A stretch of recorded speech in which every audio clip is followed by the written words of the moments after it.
إن الحمد لله نحمده ونستعينه ونستغفره ونؤمن به ونتوكل عليه ونعوذ بالله من شرور أنفسنا ومن سيئات أعمالنا من يهده الله فلا مضل له ومن يضلل فلا هادي له وأشهد أن لا إله إلا الله وحده لا شريك له وأشهد أن محمدا عبده ورسوله أما بعد فإن خير الحديث كتاب الله وخير الهدي هدي محمد صلى الله عليه وسلم وشر الأمور محدثاتها وكل محدثة بدعة وكل بدعة ضلالة وكل ضلالة في النار. أعوذ بالله من الشيطان الرجيم. بسم الله الرحمن الرحيم. يا أيها الذين آمنوا اتقوا الله حق تقاته ولا تموتن إلا وأنتم مسلمون. يا أيها الناس اتقوا ربكم الذي خلقكم من نفس واحدة وخلق منها زوجها وبث منهما رجالا كثيرا ونساء واتقوا الله الذي تساءلون به والأرحام إن الله كان عليكم رقيبا. يا أيها الذين آمنوا اتقوا الله وقولوا قولا سديدا يصلح لكم أعمالكم ويغفر لكم ذنوبكم ومن يطع الله ورسوله فقد فاز فوزا عظيما. قال الله تعالى في القرآن المجيد والفرقان الحميد. أعوذ بالله السميع العليم من الشيطان الرجيم. بسم الله الرحمن الرحيم. لقد كان لكم في رسول الله أسوة حسنة. وقال لقد من الله على المؤمنين إذ بعث فيهم رسولا من أنفسهم يتلو عليهم آياته ويعلمهم الكتاب والحکمہ وإن كانوا من قبل لفی ضلال مبین. تمام تعریفیں اللہ رب العالمین کے لیے جو تمام جہانوں کا یک و تنہا خالق و مالک ہے، اور بے شمار درود و سلام اللہ کے آخری نبی حضرت محمد صلی اللہ علیہ وسلم پر. معزز حاضرین، خطبہ مسنونہ کے بعد قرآن کریم کی دو مقامات سے دو آیتیں جو میں نے تلاوت کی. اللہ تعالیٰ ارشاد فرماتا ہے دنیا کے تمام انسانوں کو قیامت تک کے جو آنے والے ہیں، لقد کان لکم فی رسول اللہ اسوۃ حسنہ، تمہارے لیے رسول کی زندگی میں بہترین اسوہ اور نمونہ موجود ہے. اگر بالکل سادہ سے انداز میں آدمی اس جملے پر غور کرے، جو جملہ کہا ہے اللہ نے، اور کہنے والی ذات کس کی ہے؟ کہنے والی ذات اللہ رب العالمین کی ہے جو تمام کائنات کا خالق و مالک ہے، اور قیامت تک کے تمام امور جو ہونے والے ہیں بڑی باریک بینی کے ساتھ اس کی خبر رکھتا ہے.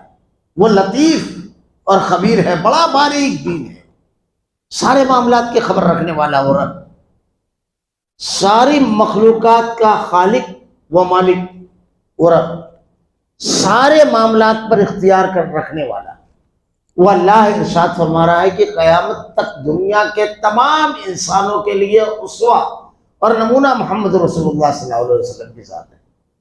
اگر ہم اور آپ غور کریں تو انسانی سماج اور معاشرے کے اندر کتنے طبقات ہوتے ہیں، اس میں حاکم بھی ہوتے ہیں، رعایا بھی ہوتی ہے، انتہائی ذہین و فطین لوگ بھی ہوتے ہیں، اور انتہائی کم درجے کے حتیٰ کہ تعلیم سے نابلد لوگ بھی ہوتے ہیں، معمولی سے پڑھے لکھے لوگ بھی ہوتے ہیں، انتہائی دولت مند، متوسط اور انتہائی فقر و فاقہ کا شکار لوگ ہوتے ہیں، بڑے طاقتور بھی ہوتے ہیں، بڑے کمزور بھی ہوتے ہیں، عمر کی بھی الگ الگ منزلیں.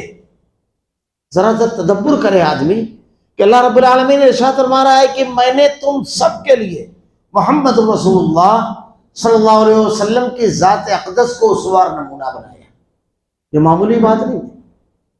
اللہ رب العالمین نے جب یہ ارشاد فرمایا تو اللہ تعالیٰ جانتا تھا کہ ہر قسم کے لوگوں کے لیے اسوہ اور نمونہ اگر میں کسی کو قرار دے رہا ہوں تو اس کی ذات اتنی جامع کمالات ہونا چاہیے کہ ہر شخص کو اپنے رہبری اور رہنمائی کی طرف اسی کی طرف نظریں اٹھا کر دیکھیں.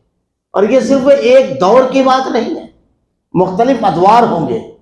کبھی علم اور ٹیکنالوجی اپنے عروج پر ہوگا، کبھی علم کی کمی ہوگی، حالات بدلتے جائیں گے، کبھی ظالموں کے ہاتھ میں اقتدار ہوگا، کبھی انصاف قائم کرنے والوں کے ہاتھ میں اقتدار ہوگا. الگ الگ حالات ہوں گے. ہر قسم کے حالات میں اللہ رب العالمین ارشاد فرما رہا ہے لقد کان لکم فی رسول اللہ صلی اللہ علیہ وسلم، تمہارے لیے رسول کی زندگی میں بہترین اسوہ نمونہ ہے. اللہ ارشاد فرما رہا ہے رب، اس کا مطلب اللہ رب العالمین نے اتنا جامع کمالات محمد الرسول اللہ صلی اللہ علیہ وسلم کی ذات کو بنایا، اور آپ پر جو تعلیمات نازل فرمائی، جن تعلیمات کے ساتھ آپ کو مبعوث فرمایا، وہ اتنی جامع اور مکمل ہے کہ زندگی کے کسی بھی شعبے سے تعلق رکھنے والا، زندگی کے کسی بھی مرحلے سے گزرنے والا، کسی بھی دور سے گزرنے والا شخص اگر رہبری اور رہنمائی چاہتا ہے تو اسے مکمل رہبری اور رہنمائی محمد رسول اللہ صلی اللہ علیہ وسلم کی سیرت میں ملے گی، مکمل رہبری اور رہنمائی۔ میں ایک مثال اکثر دیا کرتا ہوں کہ اللہ رب العالمین نے یہ کہا ہے کہ کائنات کے تمام انسانوں کے لیے اسوہ اور نمونہ ہے۔ اللہ نے کہا ہے تو اللہ نے آپ کو کیسا بنایا ہو؟ اللہ رب العالمین ایسا خالق اور ایسا بنانے والا ہے کہ اس کے جیسا کوئی نہیں۔ اللہ تعالیٰ نے چیزوں کو بے مثال بنایا ہے، جتنی بھی چیزیں اس کائنات میں ہیں۔ اللہ تعالیٰ ارشاد فرماتا ہے آسمان کی طرف نظریں اٹھا کر دیکھو، بار بار دیکھو، ثم ارجع البصر کرتین ینقلب الیک البصر خاسئا وهو حسیر، بار بار نظریں اٹھا کر دیکھو، تم کو کوئی خامی اور نقص نظر نہیں آئے گا، تمہاری نظریں لوٹ آئے گی۔ اللہ کیسا بنانے والا ہے۔ بہت ساری مثالیں نہ دیتے ہوئے اللہ تعالیٰ نے جتنی بھی مخلوق بنائی ہے، کسی ایک مخلوق کے اوپر ہم اور آپ غور کریں۔ اللہ نے ارشاد فرمایا ہے کہ اللہ رب العالمین نے یوں ہی نہیں بنا دیا ہے چیزوں کو۔ ہمارا آپ اگر غور کریں جو چیزیں اللہ نے بنائی ہے، جتنی بھی مخلوقات، وہ مخلوق جن کو ہم استعمال کرتے ہیں، وہ جن کو ہم استعمال نہیں کرتے، جو چیزیں اللہ تعالیٰ نے بنائی ہیں، آپ نے کبھی غور کیا کہ بھینس، اس کا کام کیا ہے؟ ہم اس کے دودھ سے فائدہ حاصل کرتے ہیں، بہت سارے کام، اس میں ایک کام کی صرف اللہ رب العالمین نے اس کا جو قد بنایا ہے، جو ہائٹ بنائی ہے، اس کو ہم آپ کیا سمجھتے ہیں؟ بس کیوں ہی اندازے سے ہو گئی، بس کیوں ہی ہے؟ یہ علیم و خبیر رب نے، حکیم ذات نے بنایا ہے۔ کبھی آپ نے تدبر کیا کہ اللہ تعالیٰ اگر اس کا 2 سے 4 فٹ ہائٹ اگر زیادہ کر دیتا تو ہم جو دودھ نکالتے ہیں اس کے لیے سیڑھی کا استعمال کرنا پڑتا، جس پر آج ہمارا سوچ بھی نہیں ہے۔ یہ یوں ہی نہیں ہے، 1 فٹ اگر ہائٹ کم ہو جاتی تو کیا کرتی؟ 1 فٹ اگر بھینس کی ہائٹ صرف 1 فٹ اللہ کم کر دیتا۔ یہ چیزیں جو اللہ نے بنائی ہے یہ یوں ہی نہیں ہے۔ ماہرین کا کہنا ہے کہ اللہ تعالیٰ کی پیدا کرتا جتنی بھی چیزیں ہیں، ماڈل کے اعتبار سے حد کمال کو پہنچی ہوئی ہے۔ اب اس ماڈل میں کوئی تبدیلی کی ضرورت نہیں۔ دنیا کے اندر انسان نے بے شمار مشینیں بنائی، بے شمار چیزیں بنائی، آپ دیکھیے انسان کبھی مطمئن نہیں ہوا۔ ہر نیا سال ماڈل تبدیل ہوتا ہے، اس کی خامیوں کو کم کر کے خوبیوں میں اضافہ کیا جاتا ہے۔ لیکن رب العالمین نے اگر کوئی چیز پہلے دن بنائی تو آج تک اس میں کمی اور خامی نہیں ہے۔ خود انسان اپنے اوپر نظر ڈالے، اللہ ارشاد فرماتا ہے وَلَقَدْ خَلَقْنَا الْإِنسَانَ فِي أَحْسَنِ تَقْوِيمٍ، ہم نے تم کو بہترین سانچے میں ڈالا، بہترین ایگزیکٹ سانچہ۔ کبھی ہم نے اپنے آپ پر غور کیا؟ میں اکثر کہا کرتا ہوں اللہ کے ایک ہونے کی بے شمار دلیلیں ہیں۔ توحید اس کائنات کی سب سے بڑی سچائی ہے، اس لیے توحید کی سب سے زیادہ دلیلیں ہیں۔ کائنات کا ہر ذرہ توحید کی دلیل ہے، اور شرک کو اس کائنات کا سب سے بڑا جھوٹ ہے، اس لیے شرک کا رد آپ ہر مکان سے کر سکتے ہیں۔ کبھی ہم نے غور کیا اللہ کے ایک ہونے کی بے شمار دلیلوں میں سے ایک دلیل ہم بھی ہے، انسان خود، کہ اس پوری کائنات کا خالق و مالک ایک اکیلا اللہ ہے، اس کی دلیل۔ اختصار کے ساتھ بات کروں گا، مجھ کو اصل عنوان پر آنا ہے۔ آپ دیکھیے کہ دنیا میں بے شمار مشینیں ہیں ایک جیسی، جیسے سواریاں ہیں، موٹر سائیکل۔ آدمی آج کے نوجوان کو اگر کسی کو کھڑا کر دیا جائے کہ یہ کس کمپنی کی ہے تو وہ دیکھے گا اور بتا دے گا، بلکہ کس سال کی ہے یہ بھی بتا دے گا، کیونکہ کمپنی جیسے ہی تبدیل ہوتی ہے ماڈل بدل جاتا ہے۔ ہر کمپنی کا ماڈل الگ ہے، ہر کمپنی کا، بلکہ ہر سال کا ماڈل الگ ہے۔ انسان دیکھتا ہے اور بتا دیتا ہے کہ یہ فلاں کمپنی کا ماڈل ہے، یہ فلاں کمپنی کا ماڈل ہے۔ ہم نے اور آپ نے کبھی غور کیا کہ دنیا کے جتنے بھی انسان ہیں، جیسے دنیا کے اندر کمپنی بدلتی ہے، ماڈل بدل جاتا ہے، شکل صورت بدل جاتی ہے سواریوں کی، کمپنی بدلی اور ماڈل بدلا، لیکن دنیا کے تمام انسانوں پر ہم نے کبھی غور کیا؟ یورپ کا، افریقہ کا، امریکہ کا، ہندوستان کا، پاکستان کا، افغانستان کا، صومالیہ کا، دنیا کے کسی بھی خطے کا انسان، گورا، کالا، سانولا، سارے، ہندو، مسلم، سکھ، عیسائی، یہودی، سب کو ملا لیجئے، پوری دنیا کے انسانوں کو غور کیجئے، ہم نے دیکھا ہر انسان کے 2 ہاتھ، 2 ٹانگ، 2 آنکھیں، 2 کان، 1 ناک، ذرا سا بھی کوئی تبدیلی ہے؟ ساری دنیا کے انسانوں کو غور کیجئے، یہ انسان خود چیخ کر کے کہہ رہا ہے کہ یہ سب کو بنانے والا اکیلا ایک اللہ ہے، ورنہ اگر کوئی دوسرا رہتا، یہ ماڈل چیخ کر کے کہہ رہا ہے ایک ماڈل بنا ہوا ہے، اسی لیے پروڈکٹ ایک جگہ کا ہے، یہ دوسرا ہوتا، اگر کوئی اور رب ہوتا تو کسی انسان کے 3 ہاتھ ہوتے، کسی کی 4 ٹانگیں ہوتی، کیونکہ سب کا بنانے والا ہم خود اللہ کے اکیلے خالق و مالک ہونے کی دلیلوں میں سے ایک دلیل ہم بتاتے خود ہیں۔ خیر بات ذرا سا دور جائے گی، میں یہ کہہ رہا تھا کہ اللہ تعالیٰ چیزوں کو بے مثال بنایا ہے، غور کرتے جائیے۔ اللہ نے ارشاد فرمایا انسان کے بارے میں، لقد خلقنا الانسان فی احسن تقویم، ہم نے انسان کو بہترین سانچے میں ڈالا، بہترین سانچے میں۔ اور اللہ تعالیٰ کیسا بناتا ہے، کیسا بنانے والا ہے، میں صرف اس لیے تمہیداً یہ جملہ کہہ رہا ہوں کہ مجھ کو آگے جو کہنا ہے، اللہ نے کہا پوری دنیا کے انسانوں کے لیے اسوہ اور نمونہ ہے محمد رسول اللہ صلی اللہ علیہ وسلم۔ اللہ رب العالمین نے یہ جو جملہ کہا ہے، اس خالق نے، اس بنانے والے نے جو چیزوں کو بے مثال بناتا ہے، اس نے بے مثال بنایا ہے، اسی لیے اب کوئی اس مقام کے لائق نہیں، کوئی ذات اس مقام کے لائق نہیں، اور اتنی جامع کمالات بھی نہیں۔ اللہ رب العالمین نے جب حکم دیا ہے، اللہ تعالیٰ کیسا بناتا ہے، مثال میں اکثر دیا کرتا ہوں، ہمارا آپ غور کریں، کتنے مشروب دنیا کے اندر ہم بناتے ہیں اور پیتے ہیں، کتنے؟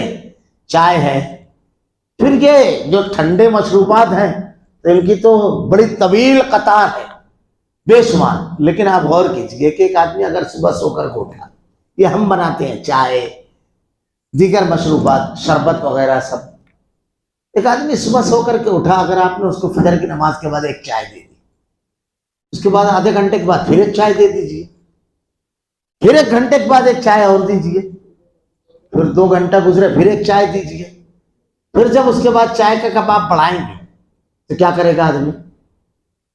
صبح سے بہت چائے ہو گئی، یہ جملہ پھر شروع ہو جاتا ہے زبان پہ، 4-5 چائے کے بعد آپ ٹھنڈا دیجئے اس کو، فجر بعد ایک دیجئے، آدھے گھنٹے کے بعد آدھے گھنٹے، تیسرے چوتھے کے بعد وہ کہے گا بہت چائے، بہت ہو گیا، صبح سے بہت ہو گیا۔ یہ ہمارا مشروب ہے جو ہم بناتے ہیں، پینے والی شے۔ اللہ تعالیٰ نے ایک مشروب بنایا ہے، پانی۔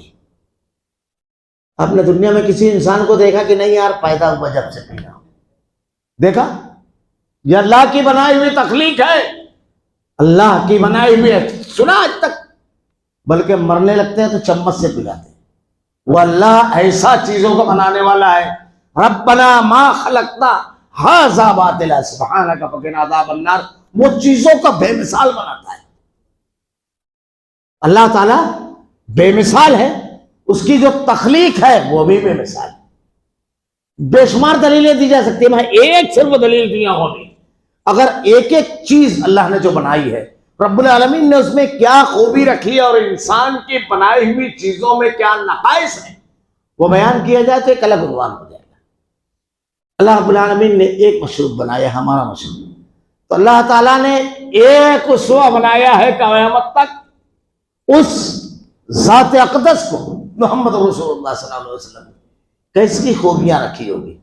میں سمجھتا ہوں یہ عنوان انتہائی مشکل ہے کہ اللہ کے رسول صلی اللہ علیہ وسلم کی سیرت کے عنوان پر ایک خطاب میں بات کی جائے، انتہائی مشکل ہے۔ مجھ جیسا کم علم اہل علم بیٹھے ہوئے ہیں، ان کی بات نہیں۔ اللہ کے نبی صلی اللہ علیہ وسلم کی سیرت طیبہ کا جب آدمی مطالعہ کرتا ہے تو جس رخ سے مطالعہ کرتا ہے جس پہلو سے مطالعہ کرتا ہے تو ایسا محسوس ہوتا ہے اسی ایک چیز کو حد کمال تک پہنچانے کے لیے محمد رسول اللہ صلی اللہ علیہ وسلم کی ذات اقدس آئی تھی۔ جب تجارت کے ضابطوں کو پڑھتا ہے تو حیرت زدہ رہ جاتا ہے، ایسا لگتا ہے بس اسی ضابطے کو بتانے کے لیے آئے تھے۔ جب حکومت اور قیادت کے معاملات دیکھتا ہے، جب گفتگو کا انداز دیکھتا ہے، جب لوگوں کے درمیان آپ کے اخلاق اور معاملات دیکھتا ہے، جب آپ کے میدان جنگ کے معاملات، جب آپ کے مجلس میں، جب آپ کی تنہائی میں، جب آپ کی داخلہ اور خارجہ پالیسی، جب آپ کے تعلیم و تعلم کا طریقہ زندگی کے جس شعبے میں نظر ڈالی جائے، محمد رسول اللہ صلی اللہ علیہ وسلم کی ذات اقدس پر نظر ڈالتا ہے جب آدمی، تو ایسا لگتا ہے اسی ایک چیز کو حد کمال تک پہنچانے کے لیے اللہ کے نبی صلی اللہ علیہ وسلم تشریف لائے تھے۔ ایسی جامع کمالات شخصیت محمد رسول اللہ صلی اللہ علیہ وسلم۔ اللہ کے نبی صلی اللہ علیہ وسلم کی سیرت ایک مختصر، یوں سمجھ لیجیے کہ میری تقریر عناوین لیے ہوگی، یعنی عنوان ہوں گے مختلف پہلوؤں کے۔ اللہ کے نبی صلی اللہ علیہ وسلم کی سیرت طیبہ کہ اللہ تعالیٰ نے قیامت تک کے انسانوں کے لیے کیوں اسوہ اور نمونہ قرار دیا، یہ سمجھے۔ بے مثال ذات مولانا ابوالکلام آزاد رحمۃ اللہ علیہ کہتے ہیں انسانی تاریخ میں 4 چیزیں ایسی ہیں جو کسی انسان میں ایک وقت میں جمع نہیں ہوئی۔ 4 چیزیں، خوبیاں ایک ساتھ جمع نہیں ہوئی کسی بھی انسان میں، معمولی معلوم انسانی تاریخ میں۔ اور یہ 4 صفت پر آپ غور کریں گے تو پوری سیرت ہے۔ اور ان 4 صفتوں میں ایک اور بات ہے، ایک دوسرے کے بالکل خلاف۔ وہ 4 صفتیں کیا ہیں؟ مولانا ابوالکلام آزاد رحمۃ اللہ علیہ کہتے ہیں پہلی، مظلومی میں صبر۔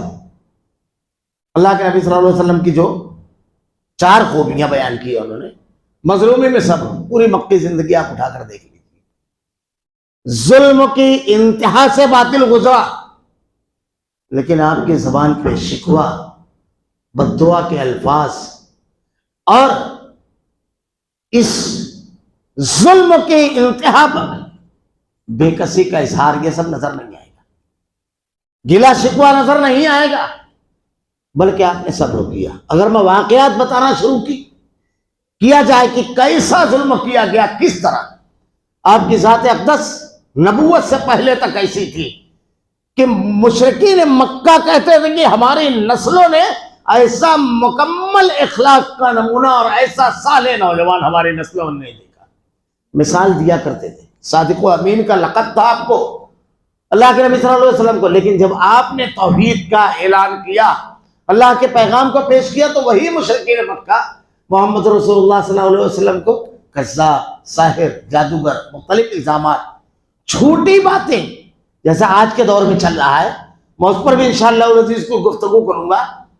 یہ کہنا شروع کیا، بڑا مشہور واقعہ، ایک مرتبہ مشرکین مکہ کی مجلس بیٹھی ہوئی تھی، وہاں آپس میں گفتگو ہو رہی ہے کہ بڑا عجیب معاملہ ہے، ہم جو الزام محمد رسول اللہ صلی اللہ علیہ وسلم پر لگا رہے ہیں، کوئی جادوگر کہتا ہے، کوئی مجنون اور پاگل کہتا ہے، کوئی شاعر کہتا ہے، الزام ایک ہونا چاہیے تاکہ ہماری بات میں مطابقت ہو، ورنہ ایک الزام آپ لگا رہے ہیں، ایک ہم لگا رہے ہیں، ایک میں لگا رہا ہوں، اس میں بات کمزور ہو جاتی ہے، سامنے والا سوال کرے گا کہ بھائی کیا معاملہ ہے۔ تو جب آپس میں گفتگو کرنے کے لیے بیٹھے، گفتگو کے دوران یہ پہلا آیا کہ ایسا کرتے ہیں کہ ان کو جادوگر قرار دیتے ہیں، تو سرداران مکہ بیٹھے ہوئے کہتے ہیں جادوگر، ہم نے جادوگروں کو دیکھا ہے، ان کی جھاڑ پھونک دیکھی ہے، ہم نے جادوگروں کا پھوپھا دیکھا ہے، ان کے گنڈے اور ان کے ڈھورے دھاگے دیکھے ہیں، ان کی عجیب و غریب حرکتیں دیکھی ہے مجنونانہ، ہم نے دیکھا ہے، یہ جادوگروں والی کوئی بات نہیں ہے اس کے اندر۔ کہا ایسا کرتے ہیں، جادوگر نہیں قرار دیتے ہیں تو مجنون اور پاگل قرار دیتے ہیں، تو ہنسنے لگے۔ کہا مجنون اور پاگل قرار دو گے؟ پاگلوں کی بے ربط تو باتیں ہیں، پاگلوں کا عجیب و غریب حرکتیں کرنا کہ ہم لوگوں نے دیکھا نہیں ہے، تسلیم کریں گے، مانیں گے؟ اتنی پروقار شخصیت ذہنی اعتبار سے معذور ہو سکتی ہے؟ کہا ایسے قرار دیتے ہیں کہ شاعر قرار دیتے ہیں، یہ شاعر۔ کہا شاعری کی تمام اصناف سے ہم واقف ہیں، رجز جانتے ہیں، قصیدہ جانتے ہیں، مرثیہ جانتے ہیں، تک بندی ہم کو معلوم، اس میں تو کوئی بات نہیں۔ قرآن نے پورا انہو فکر وقدر فقتل کیف قدر ثم نظر ثم عبس وبصر ثم ادبر واستکبر قال ان هذا الا سحر یؤثر ان هذا الا قول البشر، پورا نقشہ کھینچا ہے قرآن نے۔ سورہ مدثر پڑھیے، اس کے بعد کہا جاتا ہے کہ ٹھیک ہے سب سے بے داغ رائے اب آپ دیجیے، جب ہر رائے آپ اڑا دے رہے ہیں تو آپ رائے دیجیے کہ کیا کہا جائے۔ تو کہا ایسا کرتے ہیں کہ ان کو جادوگر قرار دیں، اس پر سب متفق ہو جاتے ہیں۔ خود اس کا رد کیا، پھر اس کے بعد خود یہ کہہ رہے ہیں اللہ کے نبی صلی اللہ علیہ وسلم کو جادوگر کہا گیا، آپ کے اوپر جھوٹے الزامات لگائے گئے، آپ کو صرف ذہنی تکلیف نہیں دی گئی، جسمانی تکلیف اگر پڑھیں گردن میں، ایک مرتبہ چادر ڈال کر عقبہ بن ابی معیط نے اس طرح گھمائی کہ آپ کی آنکھیں ابل پڑی، ایسا لگتا تھا کہ دم نکل جائے گا۔ 18 مرتبہ آپ کو قتل کرنے کی کوششیں کی گئی، آپ کہیں دعوت کا پیغام لے کر جاتے، پیچھے پیچھے ابو لہب چلتا اور کہتا لوگوں اس کی بات نہ ماننا، یہ اپنی بات میں غلط بیانی سے کام لیتا ہے، جھوٹ بولتا ہے۔ اللہ کے نبی صلی اللہ علیہ وسلم جب آپ اللہ کا پیغام لے کر کے مکہ سے طائف گئے تو طائف کے لوگوں نے قبول کرنے کے بجائے جسمانی اور ذہنی دونوں اذیت دی، اتنا پتھر مارے کہ آپ کے جو جوتے تھے اس میں خون جم گیا، بے شمار۔ 3 سال سے میں ابھی طالب کا بائیکاٹ، تاریخ میں سیرت کی کتابوں میں اس کی تفصیل موجود ہے کہ چاول کے ایک ایک دانے اور روٹی کے ایک ایک لقمے کے لیے ترس گئے، بلکہ جب بچے بل بلا کر بھوک سے روتے تو مشرکین مکہ کے کلیجے دہل جاتے اور وہ آپس میں ایک دوسرے کو تانا دیا کرتے تھے۔ ہر قسم کی اذیتیں آپ کو دی گئی، ہر قسم کی، پوری 14 سالہ زندگی دیکھی ہے، معاف کیجئے گا پوری ہجرت سے پہلے کی زندگی دیکھی ہے، 13 سالہ زندگی پوری، مظلومی میں صبر، ہر قسم کا ظلم آپ پر کیا گیا لیکن آپ نے صبر کیا، مظالم سے بھری ہوئی ہے۔ دوسرا مقابلے میں عزم، یہ بالکل اس کے خلاف صفت ہے۔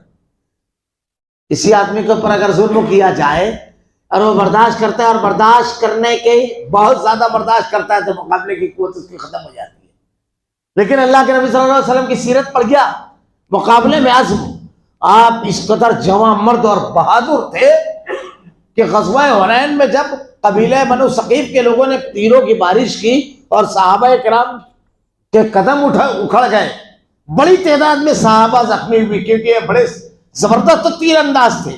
حضرت خالد بن ولید رضی اللہ تعالیٰ عنہ کو تیر لگا، بے ہوش ہو کے گر گئے۔ اللہ کے نبی تنہا میدان جنگ میں کھڑے ہیں اور آپ کی زبان اقدس پہ ایک جملہ ہے، انا النبی لا کذب انا ابن عبد المطلب، لوگوں سنو میں نبی ہوں، میں جھوٹا نہیں ہوں اور میں عبد المطلب کی اولاد ہوں۔ حضرت عباس کو حکم دیا، بڑی تیز آواز تھی، آواز دو لوگوں کو۔ حضرت عباس رضی اللہ تعالیٰ نے آواز دی، اس کے بعد لوگ جمع ہوئے، آپ اپنے مکان سے نہیں۔ صحابہ کرام کہتے ہیں میدان جنگ میں جب شباب پر ہوتی تو ہم اللہ کے نبی کے سائے میں پناہ لیتے تھے۔ اللہ کے نبی صلی اللہ علیہ وسلم جرأت، شجاعت، بے شمار واقعات ہیں، تلوار لے کر آپ کے سامنے ایک شخص کو کھڑا ہے اور پوچھتا ہے بتا کون بچائے گا، انتہائی اطمینان سے کہتے ہیں اللہ۔ ابوبکر صدیق رضی اللہ تعالیٰ عنہ ارشاد فرماتے ہیں کہ جب غار ثور میں ہم پہنچے دونوں، اللہ کے نبی اور وہ، تو کہتے ہیں کہ ایسا مرحلہ تھا کہ اگر مشرکین مکہ نیچے کی طرف دیکھ لیتے اپنے پیروں کی طرف تو ہم پر نظر پڑ جاتی۔ انتہائی خوف تھا میرے اوپر کہ یا اللہ اگر نظر پڑ گئی تو تیرا نبی محمد رسول اللہ کا معاملہ کیا ہوگا، یہ تو قتل کے لیے تلواریں لے کر بیٹھے ہیں۔ اللہ کے نبی صلی اللہ علیہ وسلم سے جب کہتے ہیں، اللہ کے نبی صلی اللہ علیہ وسلم ارشاد فرماتے ہیں ثانی اثنین اذ ہما فی الغار اذ یقول لصاحبہ لا تحزن ان اللہ معنا۔ اللہ نے نقشہ کھینچا ہے، انتہائی اطمینان سے ارشاد فرمایا وہ دو کے بارے میں تمہارا کیا خیال ہے، جس کا تیسرا اللہ۔ یہ اللہ کے نبی صلی اللہ علیہ وسلم انتہائی اطمینان کے ساتھ پوری زندگی پڑھ گئے، غزوات پورے پڑھ جائیے، انتہائی مشکل حالات۔ اگر آپ غزوہ احزاب پڑھیں 2200 پارے میں، جس کو غزوہ خندق بھی کہا جاتا ہے، میں نوجوانوں سے کہتا ہوں سائیکالوجی اور نفسیات، آج کا دور جو ہے سائیکالوجی نفسیاتی جنگ کا دور ہے۔ اور بڑی زبردست پیمانے پہ نفسیاتی جنگ چل رہی ہے. اللہ کے نبی صلی اللہ علیہ وسلم کی سیرت پڑھیے، غزوہ احزاب پڑھیے، نفسیاتی جنگ جتنے زبردست انداز میں اللہ کے نبی صلی اللہ علیہ وسلم نے لڑی، اور جس حکمت عملی سے آپ نے اس پورے معاملے کو بدل دیا، پورے منظرنامے کو، اگر آپ پڑھیں تو حیرت زدہ رہ جائیں. اللہ تعالیٰ نے قرآن میں اس کا نقشہ کھینچا ہے. وَإِذْ زَاغَتِ الْأَبْصَارُ بَلَغَتِ الْقُلُوبُ الْحَنَاجِرَ وَتَظُنُّونَ بِاللَّهِ الظُّنُونَ. اتنے مخدوش اور خطرناک حالات تھے جیسے آج حالات.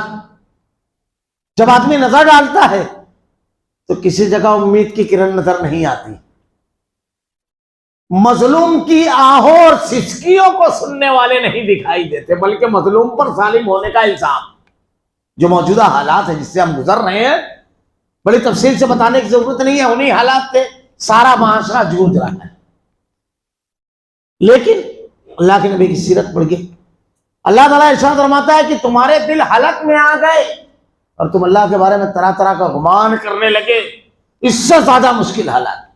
مشرکین منافقین مدینہ کے جو تھے وہ کہتے ہیں کہ دیکھو محمد صلی اللہ علیہ وسلم کہتے تھے کہ تم کسر و کسرا کے سرتاج، تاج ہوگا تمہارے سروں پر، تم حکمرانی کرو گے، ٹھوکروں میں ہوگا ان کا تاج. آج معاملہ یہ ہے کہ ہم قضاء حاجت کے لیے گھر سے نکلتے ہوئے ڈرتے ہیں کہ واپس زندہ آئیں گے یا نہیں. کیوں جانتے ہیں؟ اس لیے کہ مدینہ کی کل آبادی جو تھی، پوری آبادی جو تھی، اس کے اطراف میں جو فوج تھی وہ اس سے کئی پٹ زیادہ تھی. 10,000 کا لشکر جرار تھا جو پورے مدینہ کو گھیرے ہوئے تھا، اور اندر یہود ان کے ساتھ تال مل کر رہے تھے. اللہ کے نبی صلی اللہ علیہ وسلم کی سیرت پڑھ کے کتنے حکیم، کتنی حکمت کے ساتھ آپ نے پورے معاملے کو، یہ پوری نفسیاتی اور سائیکالوجی کی جنگ نہیں، اللہ کے نبی نے کس حکمت کے ساتھ اس پورے معاملے کو کس تدبر کے ساتھ آپ نے نپٹایا، پورا پڑ جائیں گے. میں اکثر کہا کرتا ہوں انسانی اور سائیکالوجی اور نفسیات، انسان کی جو سائیکالوجی اور نفسیات ہے، اس میں سب سے دلچسپ کتاب قرآن ہے. سب سے دلچسپ کتاب قرآن، اس لیے کہ قرآن کا سبجیکٹ تو انسان ہے. اس لیے انسان کی سائیکالوجی جیسے قرآن نے بیان کی ہے کہیں نہیں ملے گی آپ کو. لیکن افسوس ہم دیکھتے ہی نہیں ہیں. مشکل ترین حالات سے نبرد و آزما ہونے کا ہنر آپ کو دے گی یہ کتاب. انتہائی مشکلات سے لڑنے کا اور زندگی گزارنے کا ثابت قدمی کے ساتھ یہ ہنر دے گی یہ کتاب. انتہائی ہر طرف سے بے سر و سامانی ہے، کچھ نہیں ہے، سامنے والا آپ کے مقابل ساری قوتوں سے لیس ہے. ایسے مرحلے میں آپ کو کیا کرنا ہے؟ یہ ضابطے اور دستور دے گی یہ کتاب. اور ان حالات میں جب مقابلہ آرائی ہو تو کس طرح تم کو مقابلے میں ڈٹنا ہے اور کس انداز میں لڑنا ہے، یہ سب چیز. لیکن افسوس ہمارے یہاں قرآن کتاب تلاوت الحمدللہ اس کا بڑا ثواب ہے، ایک حرف کے بدلے 10 نیکی. اور یہ رمضان المبارک عام دنوں میں بھی الحمدللہ بہت سارے گھروں میں اس کا ماحول آج بھی قائم ہے. لیکن درس قرآن کی مجلس میں بیٹھنا، اس میں تدبر کرنا، اس کے احکامات پر غور کرنا. قرآن اللہ نے اس کے لیے نازل کیا ہے. اللہ تعالیٰ نے قرآن کے بارے میں کہا کہ یہ شفاء للناس، لوگوں کے لیے شفا ہے. کئی حیثیت سے اس میں شفا ہے.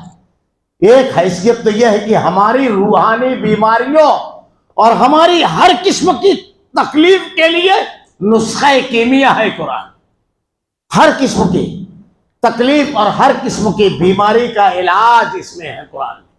اب بیماری، روحانی بیماریاں، جھوٹ، غیبت، چگلی، بے روزگاری، معاشی تنگی، بیوی اور شوہر کے درمیان جھنجٹ اور بحث و تکرار، اولاد کا نافرمان ہونا، نوجوانوں کا باغی اور سرکش ہونا، ساری بیماریاں جو سماجی، معاشرتی، گھریلو ہیں، ان کا نسخہ موجود ہے اس میں. میرا یہ عنوان نہیں ہے، قرآن کا جو ایک پہلو ہے، ورنہ میں اس کی تفصیلات بتاتا. اگر آپ قرآن کا ایک واقعہ پڑھیں، ایک، اللہ تعالیٰ نے قرآن کے اندر ارشاد فرمایا ہے انبیاء کرام کے واقعات کے تناظر میں کہ اس کا ذکر وذکر عبدنا ایوب، اور یہ قرآن حضرت اسحاق، حضرت یعقوب، حضرت ابراہیم کا تذکرہ اللہ کرتا ہے، حضرت سلیمان، حضرت داؤد، اور کیا ارشاد فرماتا ہے؟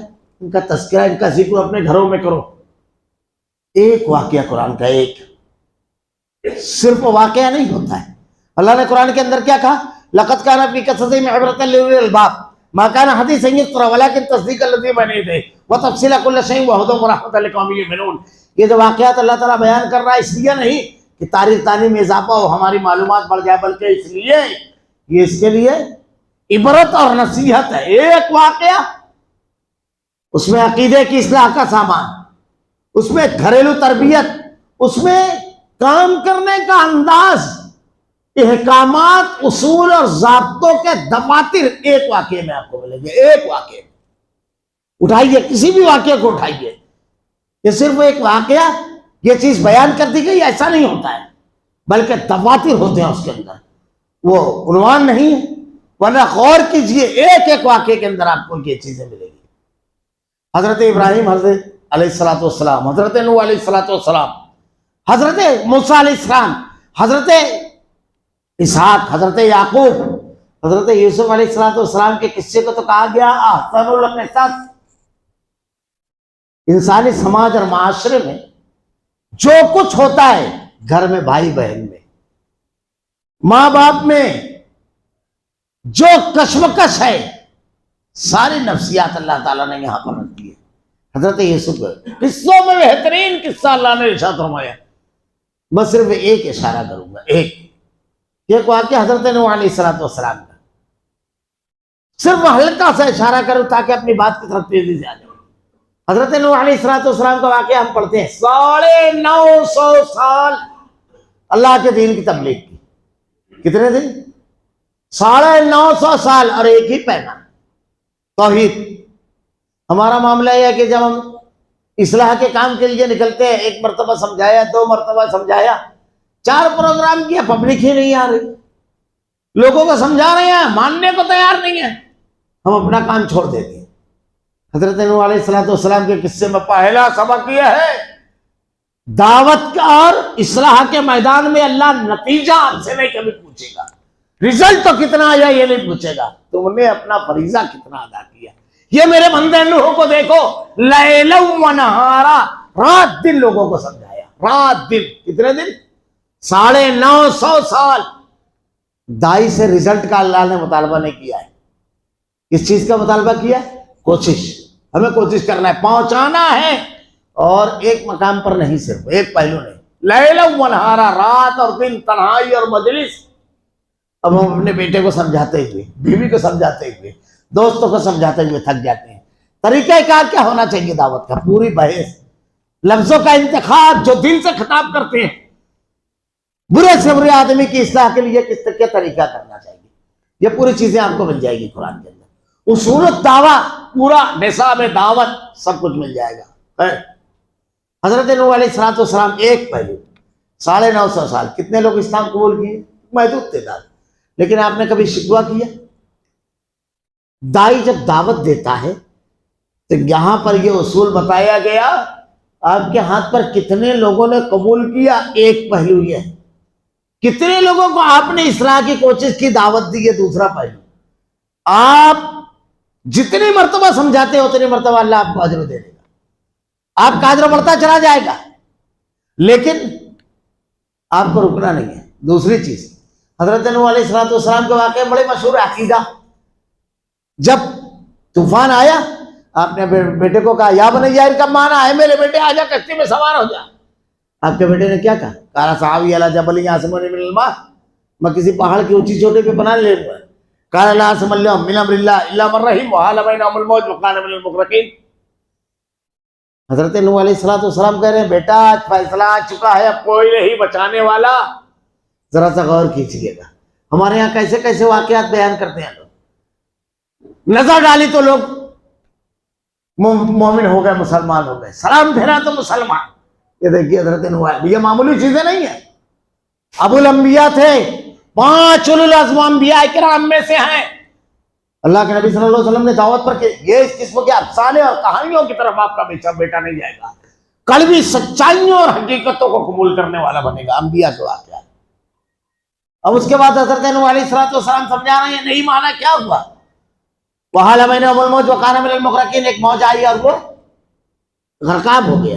کتنا بڑا سبق ہے، زندہ نبی حضرت نوح علیہ السلام موجود ہے آپ کے سامنے، آپ کا بیٹا ڈوب گیا، غرقاب ہو گیا۔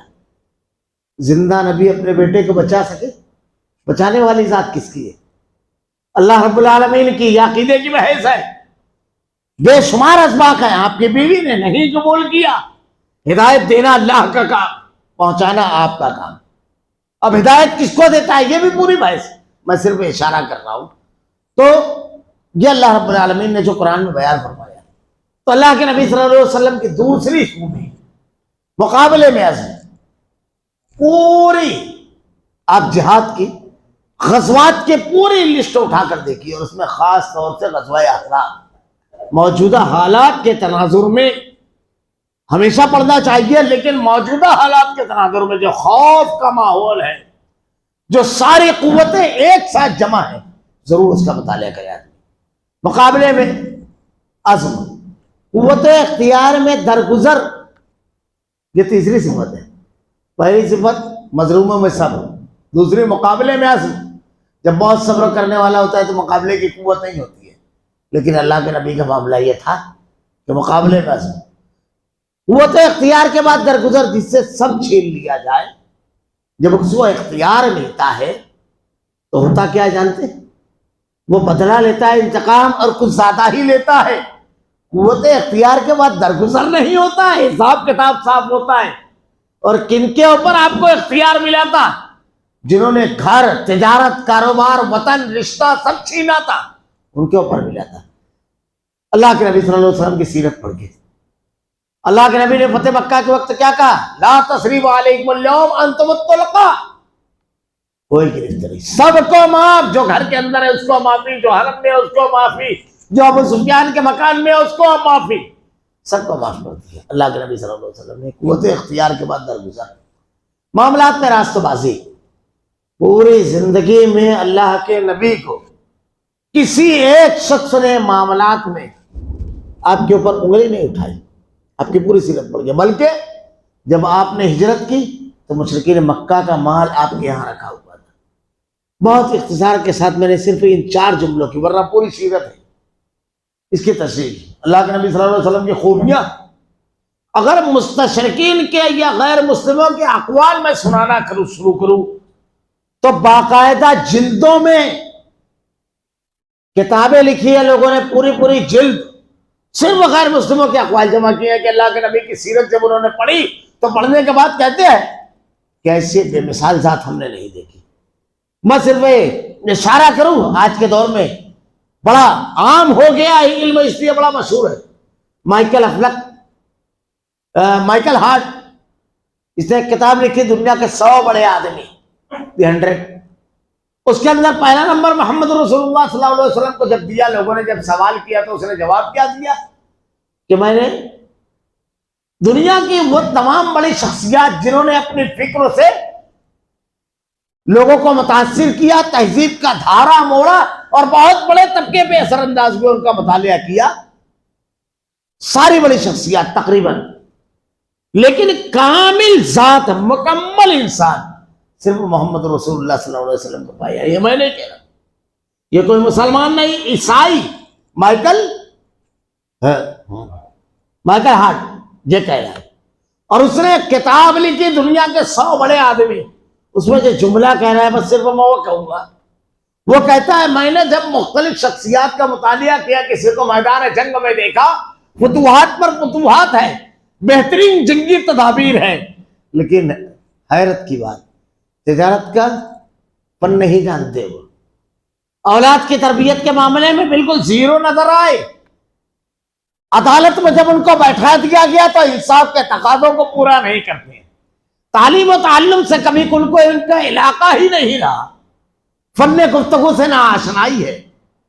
میں نے جب کسی کو دیکھا ایک بہترین دائی اور مصلح ہے، لیکن ایک بہترین جنگجو اور سپہ سالار، ایک بہترین سیاستداں، ایک بہترین خارجہ اور داخلہ پالیسی رکھنے والا، ایک بہترین تاجر نہیں پایا، ایک بہترین باپ نہیں پایا۔ تو اس نے مختلف شخصیات کے بارے میں بیان کیا کہ زندگی کے کسی شعبے کے تو ماہر پایا، لیکن دوسرے شعبے میں نے کامیاب نہیں پایا۔ لیکن محمد رسول اللہ صلی اللہ علیہ وسلم کی ذات تنہا ذات ہے کہ زندگی کے جس شعبے میں آپ نظر ڈال لیں کامیاب نظر آئے گی، زندگی کے جس شعبے میں، ہر شعبے میں آپ کامیاب نظر آئیں گے۔ یہ خود مائیکل ہارٹ کہتا ہے، جو دنیا کے 100 بڑے آدمی نامی کتاب جس نے لکھی ہے۔ ایسی اور بے شمار چیزیں ہیں۔ اللہ کے نبی صلی اللہ علیہ وسلم کی سیرت طیبہ، اللہ کے نبی صلی اللہ علیہ وسلم کی ذات اقدس، آپ کی ذہانت، آپ کی گفتگو، آپ کا سیاسی تدبر، آپ کی معاملہ فہمی، آپ کی لوگوں کی رہبری اور رہنمائی کا طریقہ کار، آپ کی تعلیم دوستی، آپ کو لوگوں کے حقوق کی ادائیگی، لوگوں کے ساتھ انصاف، ہر پہلو پر جب آدمی غور کرتا ہے، ہر پہلو پر، تو محمد رسول اللہ صلی اللہ علیہ وسلم کی ذات کامل ذات نظر آتی ہے، مکمل ذات۔ اتنا زبردست تو لوگوں کے ساتھ انصاف اور حق دینا تاریخ میں کبھی نظر نہیں آئے گا۔ میں اگر مثالیں دینا شروع کروں کہ اللہ کے نبی صلی اللہ علیہ وسلم نے کیسا انصاف قائم کیا، مظلوم کو کیسا حق دیا۔ اللہ کے نبی صلی اللہ علیہ وسلم کے دور میں، اللہ کے نبی صلی اللہ علیہ وسلم کے دور میں فاطمہ مخدومیہ نامی ایک عورت نے چوری کی۔ اللہ کے نبی صلی اللہ علیہ وسلم کے پاس یہ معاملہ آیا، اللہ کے نبی صلی اللہ علیہ وسلم کے پاس جب یہ معاملہ آیا تو اللہ کے رسول صلی اللہ علیہ وسلم نے اس کے بارے میں حکم دیا۔ قرآن کے اندر ہے وَالسَّارِقُ وَالسَّارِقَةُ فَاقْطَعُوا أَيْدِيَهُمَا جَزَاءً بِمَا كَسَبَا نَكَالًا مِنَ اللَّهِ، چور اور چورنی کا ہاتھ کاٹ دو۔ آپ نے حکم دیا اس کا ہاتھ کاٹ دو۔ جب ہاتھ کاٹنے کا حکم دیا، بہت بڑے خانوادے کی بڑی دولت مند اور بڑی شہرت والی خاتون تھی، لوگوں میں بڑی تشویش ہوئی۔ اللہ کے نبی صلی اللہ علیہ وسلم کے گھر میں پرورش پائے حضرت زید بن حارثہ رضی اللہ تعالیٰ عنہ، ان کے پاس اللہ کے نبی کے صحابہ نے آ کر کے کہا، کچھ لوگوں نے، کہ آپ کہیے بہت بڑے خانوادے کی ہے، یہ باعزت خاتون ہے۔ اللہ کے نبی صلی اللہ علیہ وسلم کے کان میں جب یہ آواز آئی، آپ نے حضرت بلال حبشی رضی اللہ تعالیٰ عنہ کو حکم دیا کہ لوگوں کو جمع کریں، اور جب لوگوں کو جمع کیا گیا تو آپ نے ارشاد فرمایا کہ اگر فاطمہ بنت محمد نے بھی چوری کی ہوتی تو میں اس کے ہاتھ کاٹ دیتا۔ اور تم سے پہلے کی قومیں اسی لیے تباہ اور برباد ہوئی کہ جب ان کا بڑا جرم کرتا تھا تو اس کو سزا نہیں دیا کرتے، اور جب چھوٹا جرم کرتا تو پورا قانون نافذ کیا کرتے تھے۔ اسی بنیاد پر یہ تباہ اور برباد ہوئی۔ انصاف کی ایسی مثال کہ اگر فاطمہ بنت محمد نے بھی چوری کی ہوتی میں اس کا ہاتھ کاٹ دیتا۔ اور اللہ کے نبی صلی اللہ علیہ وسلم کی یہ جو قائم کی ہوئی آپ کی تربیت اور آپ کی اصلاح سے جو افراد تیار کیے، آپ کو تاریخ کے دور ہر دور میں یہ چیز نظر آئے گی کہ ایسا رہا۔ ورنہ دنیا کے اندر آج کے دور میں، میں اگر مثال دوں، آج کے دور میں انصاف کی اتنی بڑی بڑی بات کی جاتی ہے۔ میں بالکل قریب کی باتیں کہوں، بالکل قریب کی۔ آپ کو معلوم ہے واٹر گیٹ اسکینڈل جب امریکہ میں ہوا تو رچرڈ نکسن جو وہاں کا صدر ہوتا، اس کو کیسے سزا دی جائے اس پر بحث ہو رہی تھی کہ اس کا استعفیٰ کس کو دیں گے، صدر امریکہ استعفیٰ کس کو دے، یہ بڑا مسئلہ تھا۔ تو کہا، میٹنگ ہوئی، غور و فکر ہوا، کہا سیکریٹری آف دا اسٹیٹ کو استعفیٰ دیں گے۔ اب روس میں صرف کمیونزم اور کیپٹلزم کی بات کروں، یہ دو بڑے نظریات ہیں، کمیونزم، کیپٹلزم اور جمہوریت، سوشلزم۔ یہاں یہ معاملہ ہوا کہ جب اسٹالن کے بعد بریزنیو روس کا صدر بنا، اسٹالن کے بعد تو خروشچیف، تو پہلی مرتبہ جب پارلیمنٹوں میں بیٹھا تقریر کرنے کے لیے، تو تقریر کرتا ہے تو بڑی تفصیل کے ساتھ وہ اسٹالن کے مظالم گناتا ہے۔ تو حال میں ایک چٹھی چلتے ہوئے اس تک پہنچی جس میں لکھا ہوا تھا، آپ نے جب اسٹالن کو اتنا ظلم کرتے ہوئے دیکھا تو اس کو روکا کیوں نہیں؟ تو خروشچیف کہتا ہے، اچھا جتنے چٹھی لکھی ہے وہ کھڑا ہو جائے۔ پورے حال کو سانپ سونگھ گیا، کوئی اٹھ ہی نہیں جائے۔ تو خورشید مسکرا کر کے کہتا ہے یہی حالت ہماری اسٹالن کے سامنے ہوتی ہے، اٹھنے پر کیا ہوگا یہ معلوم ہے؟ یہ کہاں کی بات ہے؟ وہ جو کہتے ہیں روٹی کپڑا اور مکان سب کی ضرورت ہے، اس لیے سب کو ملنا چاہیے، سب برابر جو کہتے ہیں۔ اسٹالن سے ایک مرتبہ ایک عورت نے پوچھا، مشہور واقعہ ہے، تیری تقریر تو بہت اچھی ہے لیکن جو جوتا اور جو کپڑا تو نے پہنا ہوا ہے یہ کوالٹی ہم کو کب ملنے والی؟ غائب ہو گئی وہ عورت۔ تاریخ پڑھیے اس کے مظالم کی، کسی کی ہمت نہیں کہ اس کے مظالم پر انگشت نمائی کرے۔ یہ جمہوریت کا معاملہ تو ایسا ہے، زیادہ لمبی اس پر بات نہیں کریں گے ہم۔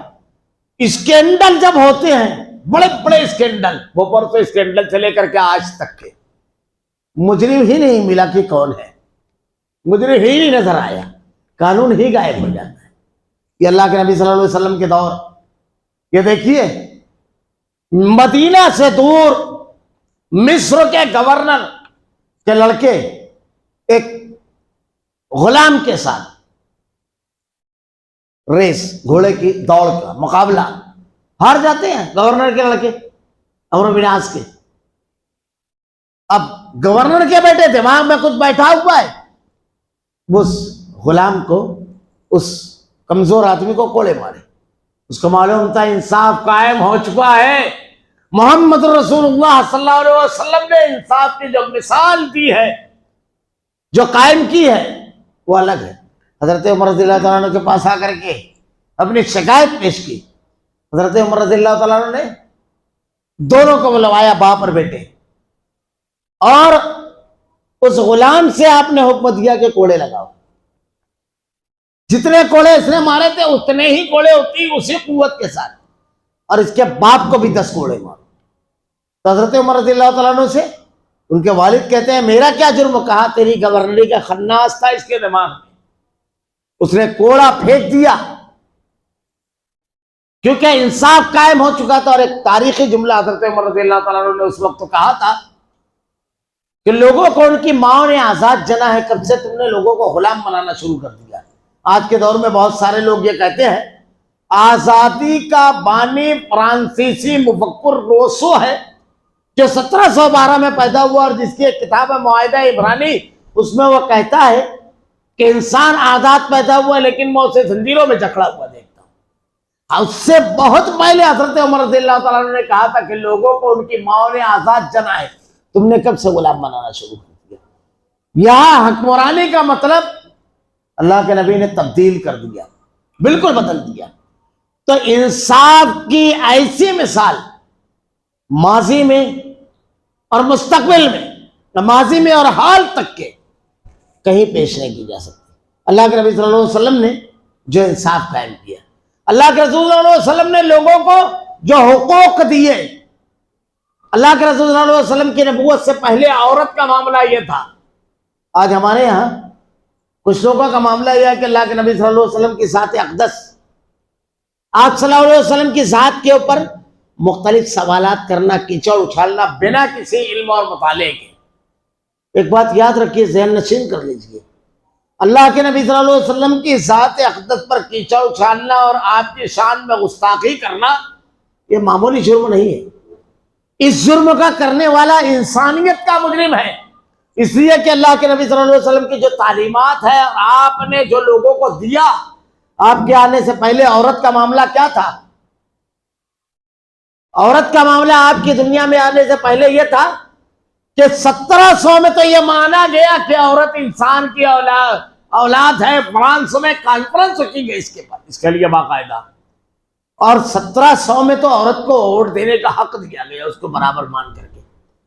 خود ہمارے یہاں کی بات لے لیجئے، ہمارے یہاں بیوہ محروس مانی جاتی تھی ہمارے یہاں، اور یہ معاملہ تھا کہ عورت کو ترکے میں کوئی حق نہیں ہے، تعلیم حاصل کرنے کا کوئی حق نہیں ہے، مذہبی معاملات میں کوئی برابری اور مساوات نہیں تھی عورت کے لیے۔ اللہ کے نبی صلی اللہ علیہ وسلم کی سیرت پڑھ گئے، اللہ کے نبی صلی اللہ علیہ وسلم نے کیا حقوق دیا عورتوں کو۔ یورپ وغیرہ کا معاملہ دیکھیے، عورتوں کے ساتھ کتنے مظالم تھے، اور آج بھی کتنے مظالم عورتوں کے ساتھ ہو رہے ہیں۔ اللہ کے نبی صلی اللہ علیہ وسلم کی تعلیم کے بعد عورتوں کے ساتھ انصاف ہوا اور آپ نے مقام دیا خواتین کو. اللہ کے نبی صلی اللہ علیہ وسلم نے کیا مقام دیا کہ عورت اگر ماں ہے، اللہ کے نبی سے صحابی نے پوچھا میرے اوپر سب سے زیادہ حق کس کا ہے؟ کہا تیری ماں. کہا پھر؟ کہا تیری ماں. کہا پھر؟ کہا تیری ماں. اس کے بعد پوچھا تو کہا تیرا باپ. 3 میڈل ہوتے ہیں، سونے کا، چاندی کا، کانسے کا، تینوں خاتون لے کر کے گئی. اللہ کے نبی نے ارشاد فرمایا اگر کسی کو 2 بیٹیاں، 3 بیٹیاں، 4 بیٹیاں ہو، کسی کو اگر 4 بیٹی ہو اور وہ ان کی صحیح پرورش کر کر کے اگر ان کی شادی کر دے تو وہ اور میں جنت میں اس طرح رہیں گے. آپ نے اپنی 2 انگلیوں کو ملایا، شاہ کلمے کی انگلی جس کو ہم کہتے ہیں سبابہ، اور بیچ کی انگلی. اللہ کے نبی نے عورت کو اتنا معتبر کیا.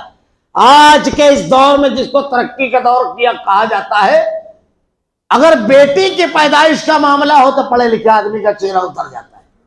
اللہ کے نبی نے کہا بیٹی اگر پیدا ہوگی اور ان کی صحیح پرورش کر دو تو وہ اور میں جنت میں اس طرح رہیں گے. آپ نے اپنی دونوں انگلیوں کو ملایا.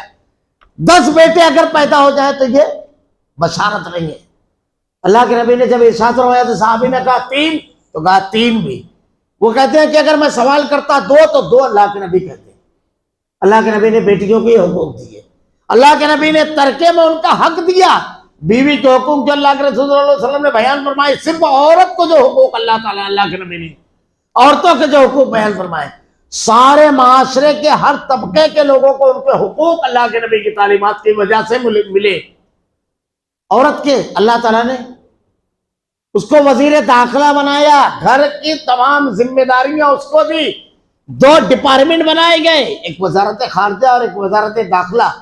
بیرونی ذمہ داری، کمانے کی ضرورت کی تمام چیزیں گھر میں لا کر فراہم کرنے کی ذمہ داری مردوں کو دی گئی، اور گھر میں بچوں کی تربیت، پرورش اور امور خانہ داری کی ذمہ داری عورتوں کو دی گئی. اور یہ اس لیے کہ جس کی جیسی صلاحیت اللہ تعالیٰ نے ویسا کام دیا.